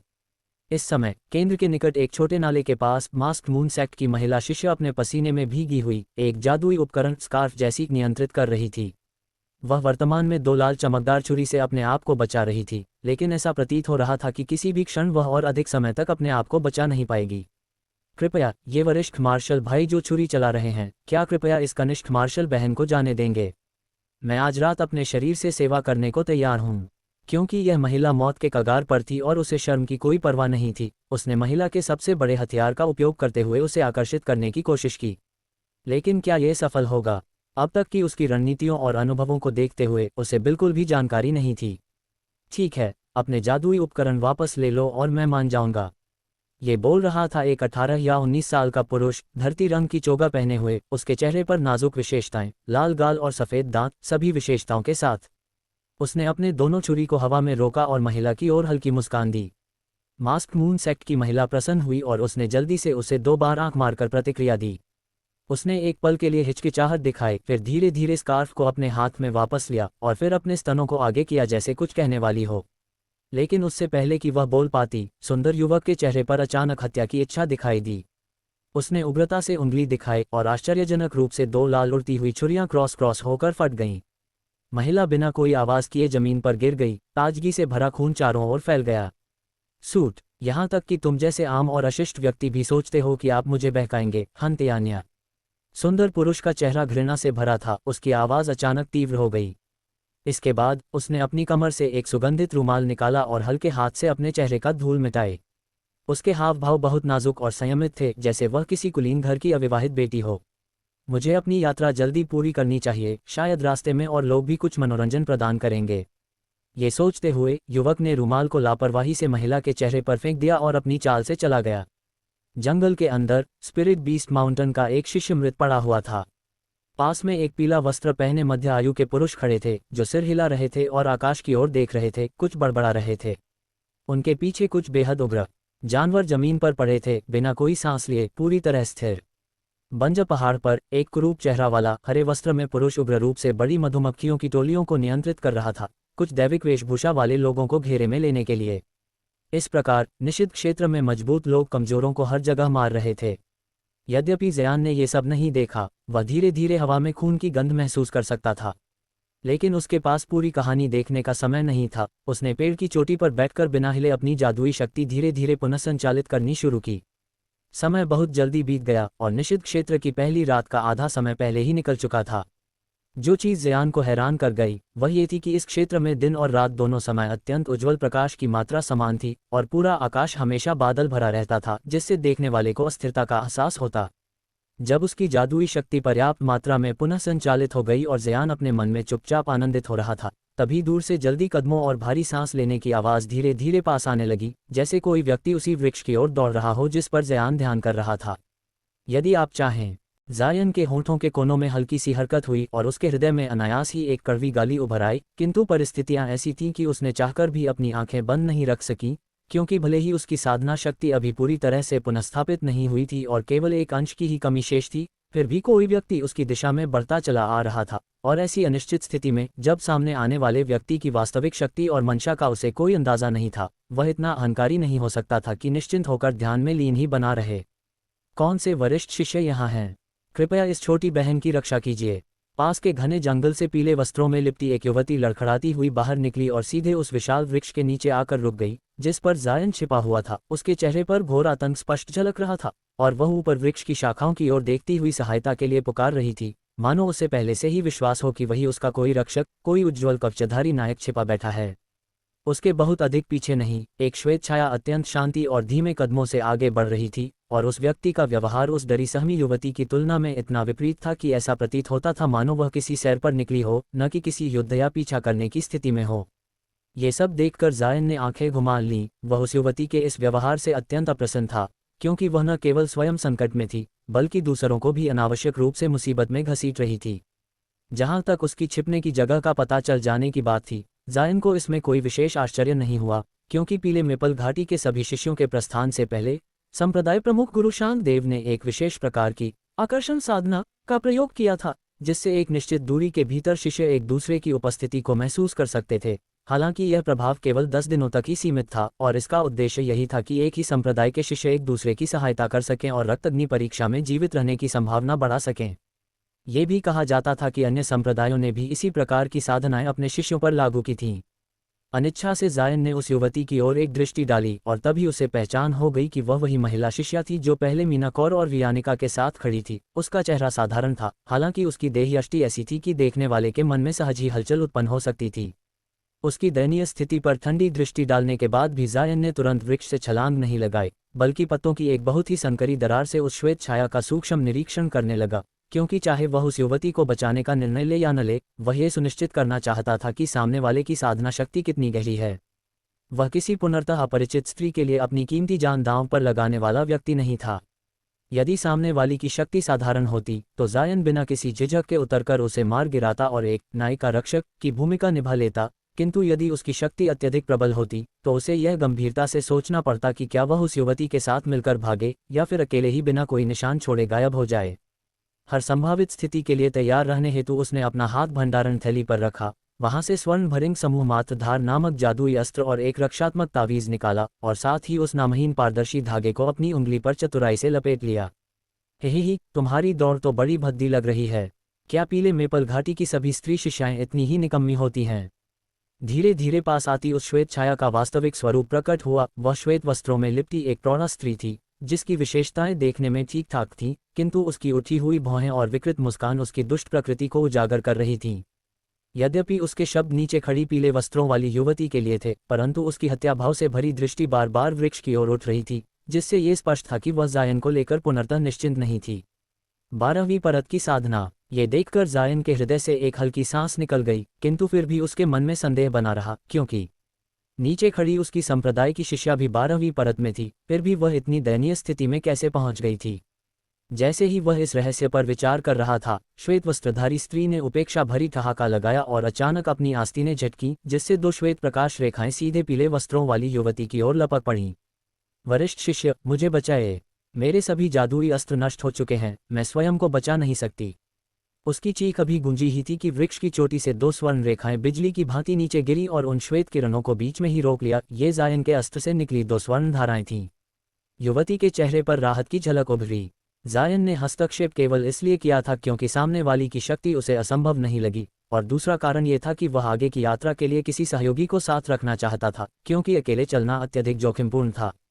इसके बाद जो युद्ध छिड़ा वह और भी भयानक होने वाला था, क्योंकि अब जायन को ज्ञात हो चुका था कि सामने खड़ी स्त्री कोई साधारण शिष्या नहीं, बल्कि चंद्रमुख संप्रदाय की एक बुजुर्ग की वंशज थी, जिसके पास असंख्य रहस्यमय और शक्तिशाली जादुई खजाने थे। उस क्षण जायन के मन में केवल एक ही विचार गूंज रहा था, काश मैं नायक बनने का यह मूर्खतापूर्ण निर्णय न लेता। श्वेत वस्त्रों में लिपटी उस स्त्री ने जब देखा कि उसका जादुई उपकरण वास्तव में प्रभावी सिद्ध हुआ है और उसने जायन की स्वर्णधार को बीच में ही रोक लिया है, तो उसके चेहरे पर एक संतुष्ट और आत्ममुग्ध मुस्कान उभर आई, मानो उसे पहले से ही विश्वास हो कि परिणाम यही होगा। वह उपहासपूर्ण हंसी हंसते हुए बोली, मैं तो सोच रही थी कि तुम अपनी औकात से बढ़कर क्यों कूद पड़े हो, लेकिन अब समझ आया, तुम्हारे पास तो एक अत्यंत उच्च स्तरीय जादुई उपकरण है।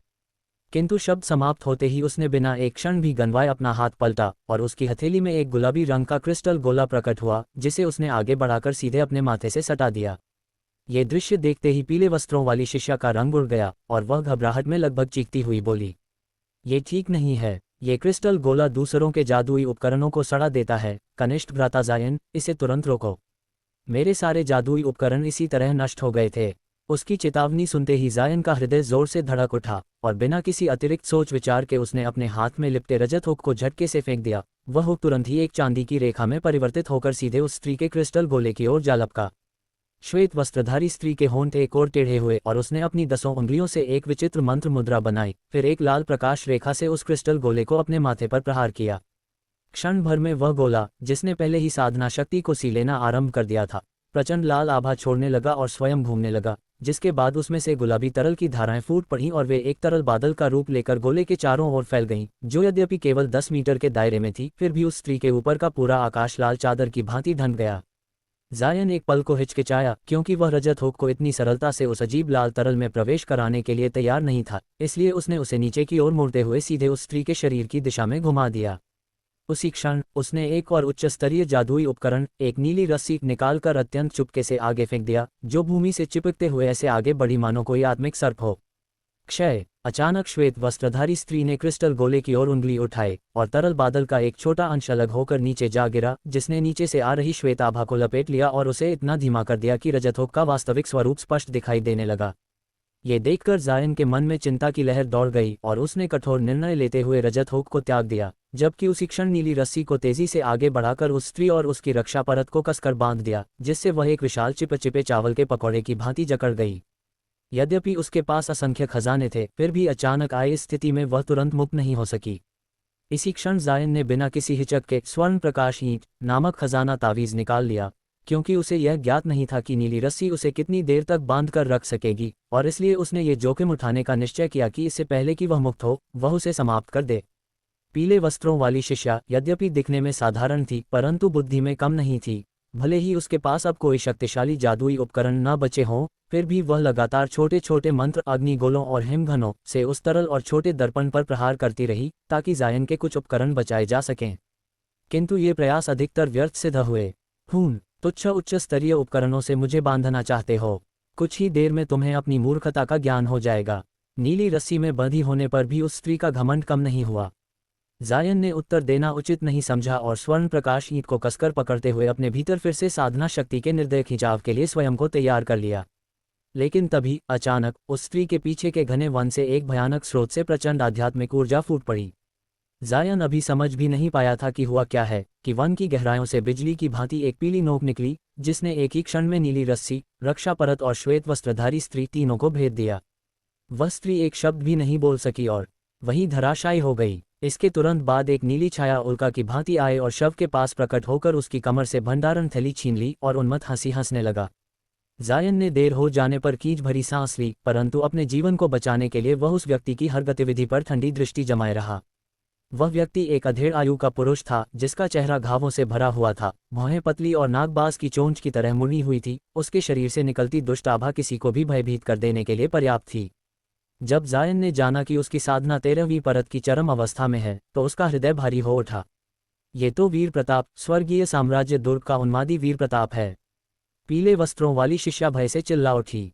जायन समझ गया अब सामने वास्तविक मृत्यु खड़ी थी। फिर भी जब वीर प्रताप ने कहा, मैं चाहता हूं कि तुम बताओ कैसे मरना चाहोगे, तो जायन ने अत्यंत सहज मुस्कान के साथ उत्तर दिया, मैं चाहता हूं कि तुम मरो।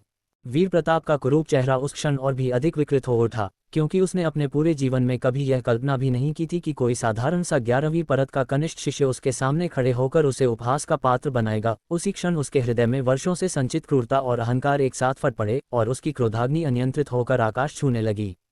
यद्यपि वह अभी आधार स्थापना अवस्था तक नहीं पहुंचा था, फिर भी कुछ चुने हुए शक्तिशाली जादुई उपकरणों और अपनी निर्दय हिंसक प्रवृत्तियों के बल पर उसका भयावह नाम निम्न स्तरीय साधकों के बीच दूर दूर तक फैल चुका था। वास्तव में ये सर्वविदित था कि प्रतिशोध लेने के लिए वह अन्य साधकों को अंधेरे कमरों में बंद कर देता, जहां वह उन्हें 3 दिन और 3 रात लगातार यातनाएं देता और उनकी करुण चीखें दिन रात गूंजती रहती, जब तक कि वह स्वयं अपने हाथों से उन्हें क्रूरता से समाप्त न कर दे। सामान्य शिष्यों के लिए केवल उसका नाम सुन लेना ही पर्याप्त था कि उनके चेहरे का रक्त सूख जाए और वे भय से तुरंत पीछे हट जाएं। इस प्रकार की दुष्ट ख्याति के कारण सामान्यतः उसे बहुत पहले ही आधार स्थापना के विशेषज्ञों द्वारा समाप्त कर दिया जाना चाहिए था, किंतु वीर प्रताप अत्यंत चालाक था। वह निम्न स्तरीय साधकों के प्रति जितना नृशंस था, उससे कहीं अधिक वह शक्तिशाली साधकों के प्रति सतर्क रहता और जैसे ही उसे किसी ऐसे व्यक्ति की भनक मिलती जिसकी शक्ति उससे कहीं अधिक हो, वह तुरंत स्वर्गीय साम्राज्य दुर्ग में भागकर छिप जाता। स्वर्गीय साम्राज्य दुर्ग की प्रतिष्ठा को बनाए रखने के लिए वहां के लोग स्वाभाविक रूप से उसे सौंपते नहीं थे, और इस कारण उसका पीछा करने वाले विशेषज्ञ भी निर्दोष लोगों को हानि पहुंचाने से बचते हुए विवश होकर उसे खुली आंखों से स्वतंत्र घूमते देखने के अलावा कुछ नहीं कर पाते थे। कुछ समय बीत जाने पर जब पीछा करने वाले ऊब जाते, वीर प्रताप फिर से घमंड के साथ दुर्ग से बाहर निकल आता और पूर्ववत अन्य साधकों पर अत्याचार करने लगता। ये क्रम कई बार दोहराया गया और अंततः वे विशेषज्ञ नाक दबाकर इस दुर्गंध को अनदेखा करने लगे। इन सब कारणों से 7 महान संप्रदायों के बीच उसका व्यवहार और भी उग्र, निरंकुश और निर्भीक होता चला गया, और उसका दुष्ट नाम दूर दूर तक फैल गया, जिससे उसका स्वभाव पुनर्तः उन्मत्त और अहंकारी हो गया। वह उन सभी निम्न स्तरीय साधकों को कीड़े मकोड़ों से अधिक महत्व नहीं देता था, सिवाय अपने संप्रदाय के कुछ गिने चुने लोगों के। और आज एक साधारण सा 11वीं परत का नवशिष्य जायम खड़े होकर कह रहा था कि वह उसे मार डालेगा। यह अपमान उस व्यक्ति के लिए असहनीय था जो भय के सहारे जीता और राज करता आया था। तू मृत्यु को आमंत्रित कर रहा है। उन्मत्त वीर प्रताप ने जायम को एक और शब्द भी बोलने नहीं दिया। उसने अपने सामने तैरते हुए उस विचित्र पीले खंजर को छुआ और वह तुरंत एक पीली बिजली बनकर सीधे जायम के मस्तक की ओर लपक गया। उसने निश्चय कर लिया था कि एक ही प्रहार में विरोधी का सिर काट दिया जाएगा, क्योंकि उसके अनुसार चाहे जायम ने जल तत्व पर आधारित नीली रक्षा परत क्यों न खड़ी की हो, उसका खजाना तावीज एक ही वार में उसे चकनाचूर कर देगा। किंतु जायम कोई मूर्ख नहीं था। उसने अत्यंत गुप्त रूप से अपना हाथ उठाया और एक छोटा काला ढाल बाहर फेंक दिया, जो हाथ से छूटते ही स्वयं फैलने लगा। पीली आभा लगभग 6 मीटर की दूरी पर ही दृढ़ता से रोक ली गई। पीली धार और काली आभा के टकराते ही झी झी की तीखी ध्वनियां गूंज उठी। यद्यपि पीली धार धीरे धीरे बढ़त बना रही थी, फिर भी काली ढाल अपनी पूरी शक्ति से अड़ी रही और हार मानने को तैयार नहीं थी, जिससे कुछ समय तक वह घातक प्रहार भीतर प्रवेश नहीं कर सका। ये दृश्य देखकर वीर प्रताप स्तब्ध रह गया, जबकि जायम ने मन ही मन एक हल्की सांस ली। वीर प्रताप को यह अनुमान नहीं था कि उसके सामने खड़ा यह नवशिष्य इतनी दुर्लभ और उच्च स्तरीय रक्षात्मक जादुई वस्तु रखता होगा, और दूसरी ओर जायम को संतोष हुआ कि उसका अनुमान सही निकला था। फिर भी जायम भली भांति जानता था कि खजाना तावीज के सामने सीधे टकराव का यह निर्णय अत्यंत जोखिमपूर्ण था। यदि उस छोटे खंजर की शक्ति उसकी अपेक्षा से अधिक होती तो उसका सिर बहुत पहले ही धरती से टकरा चुका होता। किंतु उसने पूर्व अनुभवों के आधार पर यह जोखिम उठाया था। जब उसे लगा कि अभी कुछ समय की राहत है, तो उसने तुरंत स्वर्ण प्रकाश ईंट तावीज को कसकर पकड़ लिया और उसे सक्रिय करने की तैयारी करने लगा। लेकिन तभी वीर प्रताप की गरजती हुई आवाज गूंजी, कुतिया, तू कहाँ भाग रही है? क्षण भर में उसका शरीर एक धुंधली छाया बनकर पास के घने वन में प्रकट हुआ, और वहां उसने भागती हुई पीले वस्त्रों वाली शिष्या का मार्ग रोक लिया। ये शिष्या, ये समझते हुए कि जीत की कोई आशा नहीं है और वीर प्रताप की भयावह प्रतिष्ठा को जानकर जायम और वीर प्रताप के युद्ध के बीच चुपके से भाग निकलने का प्रयास कर रही थी। जायम ने ये सब पहले ही देख लिया था। यद्यपि उसे भीतर से खींच हो रही थी, फिर भी उसने हस्तक्षेप नहीं किया। सहयोग तोड़ने के बाद उसका जीवन या मृत्यु अब उसी के कर्मों पर निर्भर थी। किंतु वीर प्रताप इतना सरल नहीं था। जायम के शब्दों से उत्पन्न घृणा अभी भी उसके भीतर जल रही थी, और जब उसने उस स्त्री को भागते देखा तो उसने उसे छोड़ने का कोई इरादा नहीं रखा। एक ही क्षण में वह फिर उसके सामने आ गया और बिना किसी हिचक के पीली रोशनी से चमकता हुआ अपना हाथ सीधे उसके सीने के आर पार घुसा दिया। रक्त से सना हाथ उसकी पीठ से बाहर निकला और स्त्री वहीं ढेर हो गई, आंखें खुली हुईं, परंतु जीवन का कोई चिन्ह शेष नहीं। संभवतः मृत्यु से पहले उसे यह बोध हुआ होगा कि जायम को छोड़ना उसकी सबसे बड़ी भूल थी, किंतु इस संसार में पछतावे की कोई औषधि नहीं थी। अपने हाथ से टपकते रक्त को चाटते हुए वीर प्रताप ने जायम की ओर दुष्ट मुस्कान फेंकी। ढाल के भीतर खड़े जायम का चेहरा पीला पड़ गया। उसने होंठ कस लिए, किंतु ये भय नहीं था, ये तूफान से पहले की शांति थी।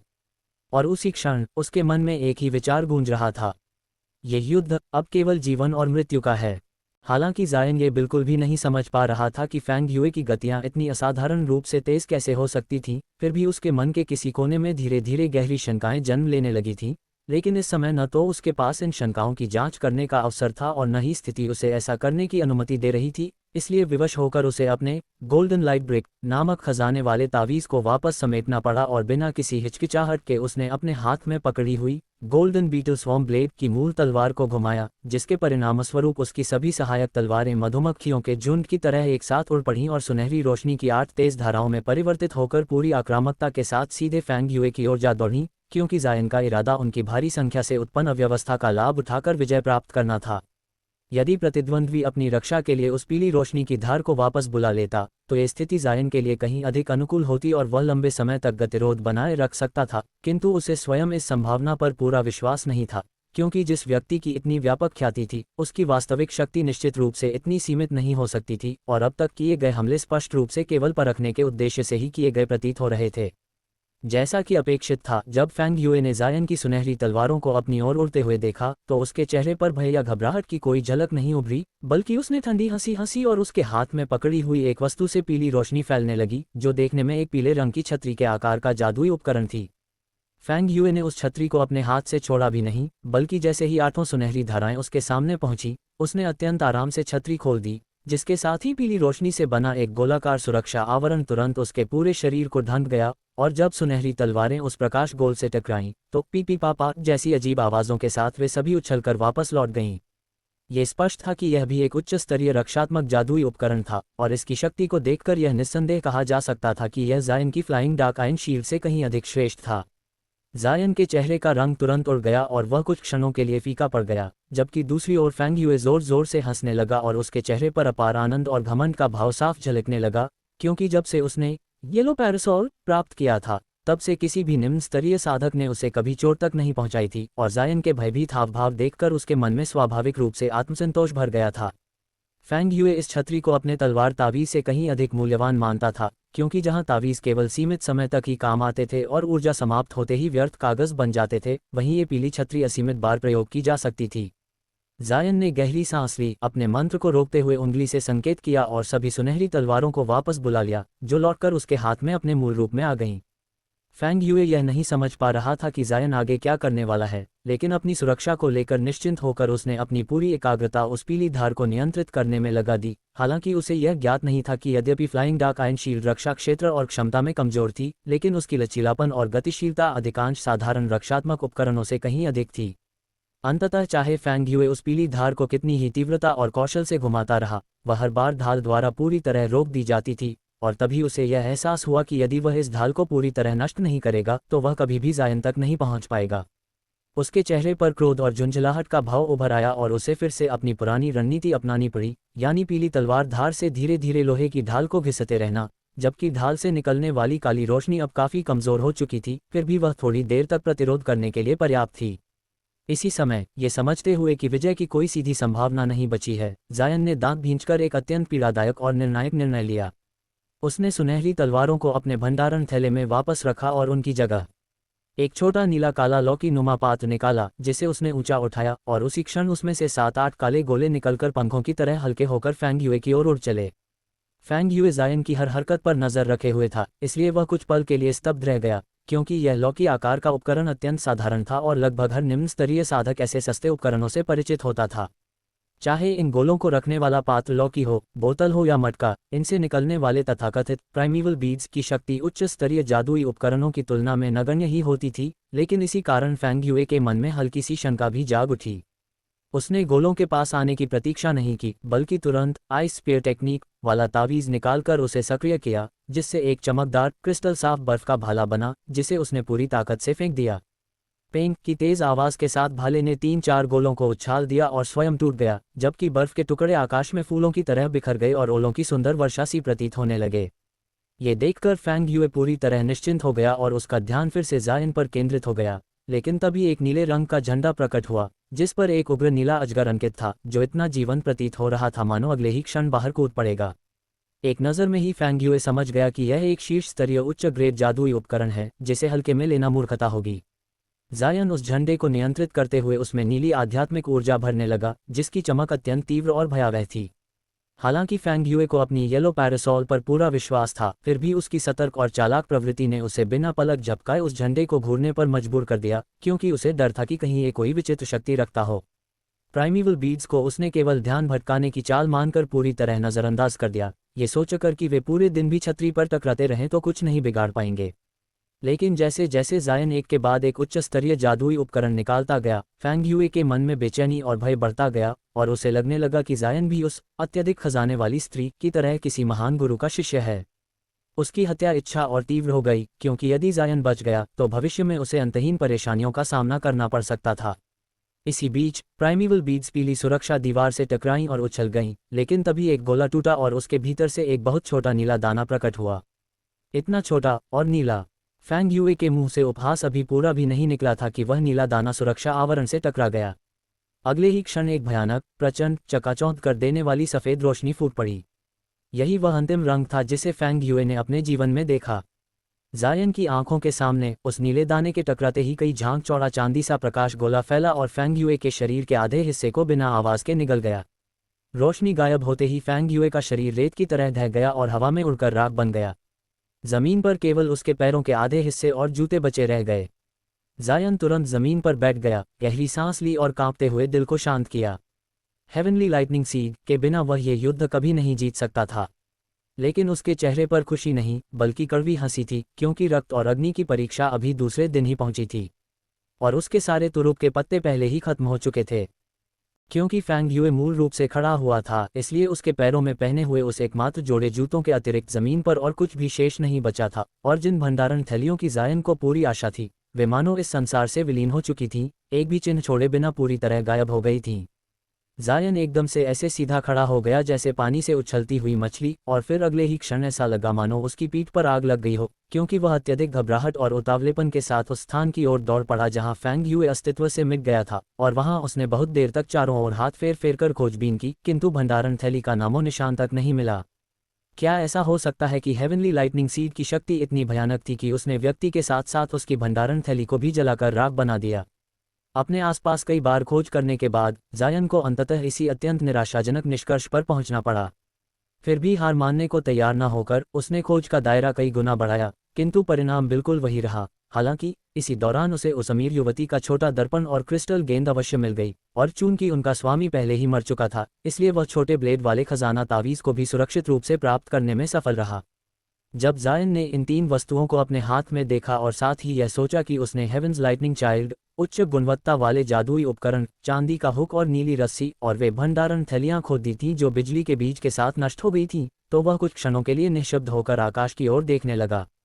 फिर भी चाहे इस भयानक युद्ध के बाद कुछ भी कहा जाए, ये तथ्य बदला नहीं जा सकता था कि वह अपने से कहीं अधिक शक्तिशाली फैंग यूए के विरुद्ध विजयी रहा था, जो अब धूल बनकर बिखर चुका था। और यह सोचते हुए कि इसे लाभ कहा जाए या हानि, जायन केवल स्वयं पर कटाक्ष करते हुए हल्की सी मुस्कान ही बिखेर सका। फैंग यूए का विचार आते ही जायन की दृष्टि अनायास ही जमीन पर बचे हुए उस दृश्य पर पड़ी, आधे कटे हुए पैर, और वह सिर हल्का सा हिलाए बिना नहीं रह सका, जिसके बाद उसने हाथ उठाकर 2 मुट्ठी भर आग के गोले सीधे उनकी ओर फेंक दिए, क्योंकि जब व्यक्ति पहले ही मर चुका हो तो उसके अवशेषों को पूरी तरह नष्ट कर देना ही उचित था, अन्यथा कौन जानता था कि भविष्य में कितनी परेशानियां जन्म ले सकती थीं। पेंग पेंग, लपटों ने तुरंत उन्हें ढांक लिया और पलक झपकते ही उन गहरे काले जूतों के अतिरिक्त सब कुछ राख बन चुका था। संतुष्ट होकर जायन ने सिर हिलाया और मुड़कर वहां से जाने ही वाला था कि अचानक उसकी दृष्टि फिर उन्हीं जूतों पर पड़ी और उसके मन में एक अजीब सी शंका जाग उठी। जूतों का जोड़ा, ये तो अजीब है। साधारण जूते मेरी आग की गोलों से सुरक्षित कैसे रह सकते हैं? जैसे ही जायन ने एक छोटा सा कदम आगे बढ़ाया, उसे अपनी भूल का एहसास हुआ और वह तुरंत पलटकर उन साधारण से प्रतीत होने वाले जूतों को अजीब भाव से घूरने लगा। काफी ध्यान से देखने पर भी उसे उनमें कोई स्पष्ट असामान्यता दिखाई नहीं दी। न केवल वे जूते आग से पूरी तरह सुरक्षित थे, बल्कि उन पर जलने का कोई भी निशान नहीं था, और इसके अतिरिक्त उनसे हल्की सी आध्यात्मिक तरंगें भी निकल रही थीं। जादुई उपकरण, जायन ने अत्यधिक विस्मय के साथ बुदबुदाया।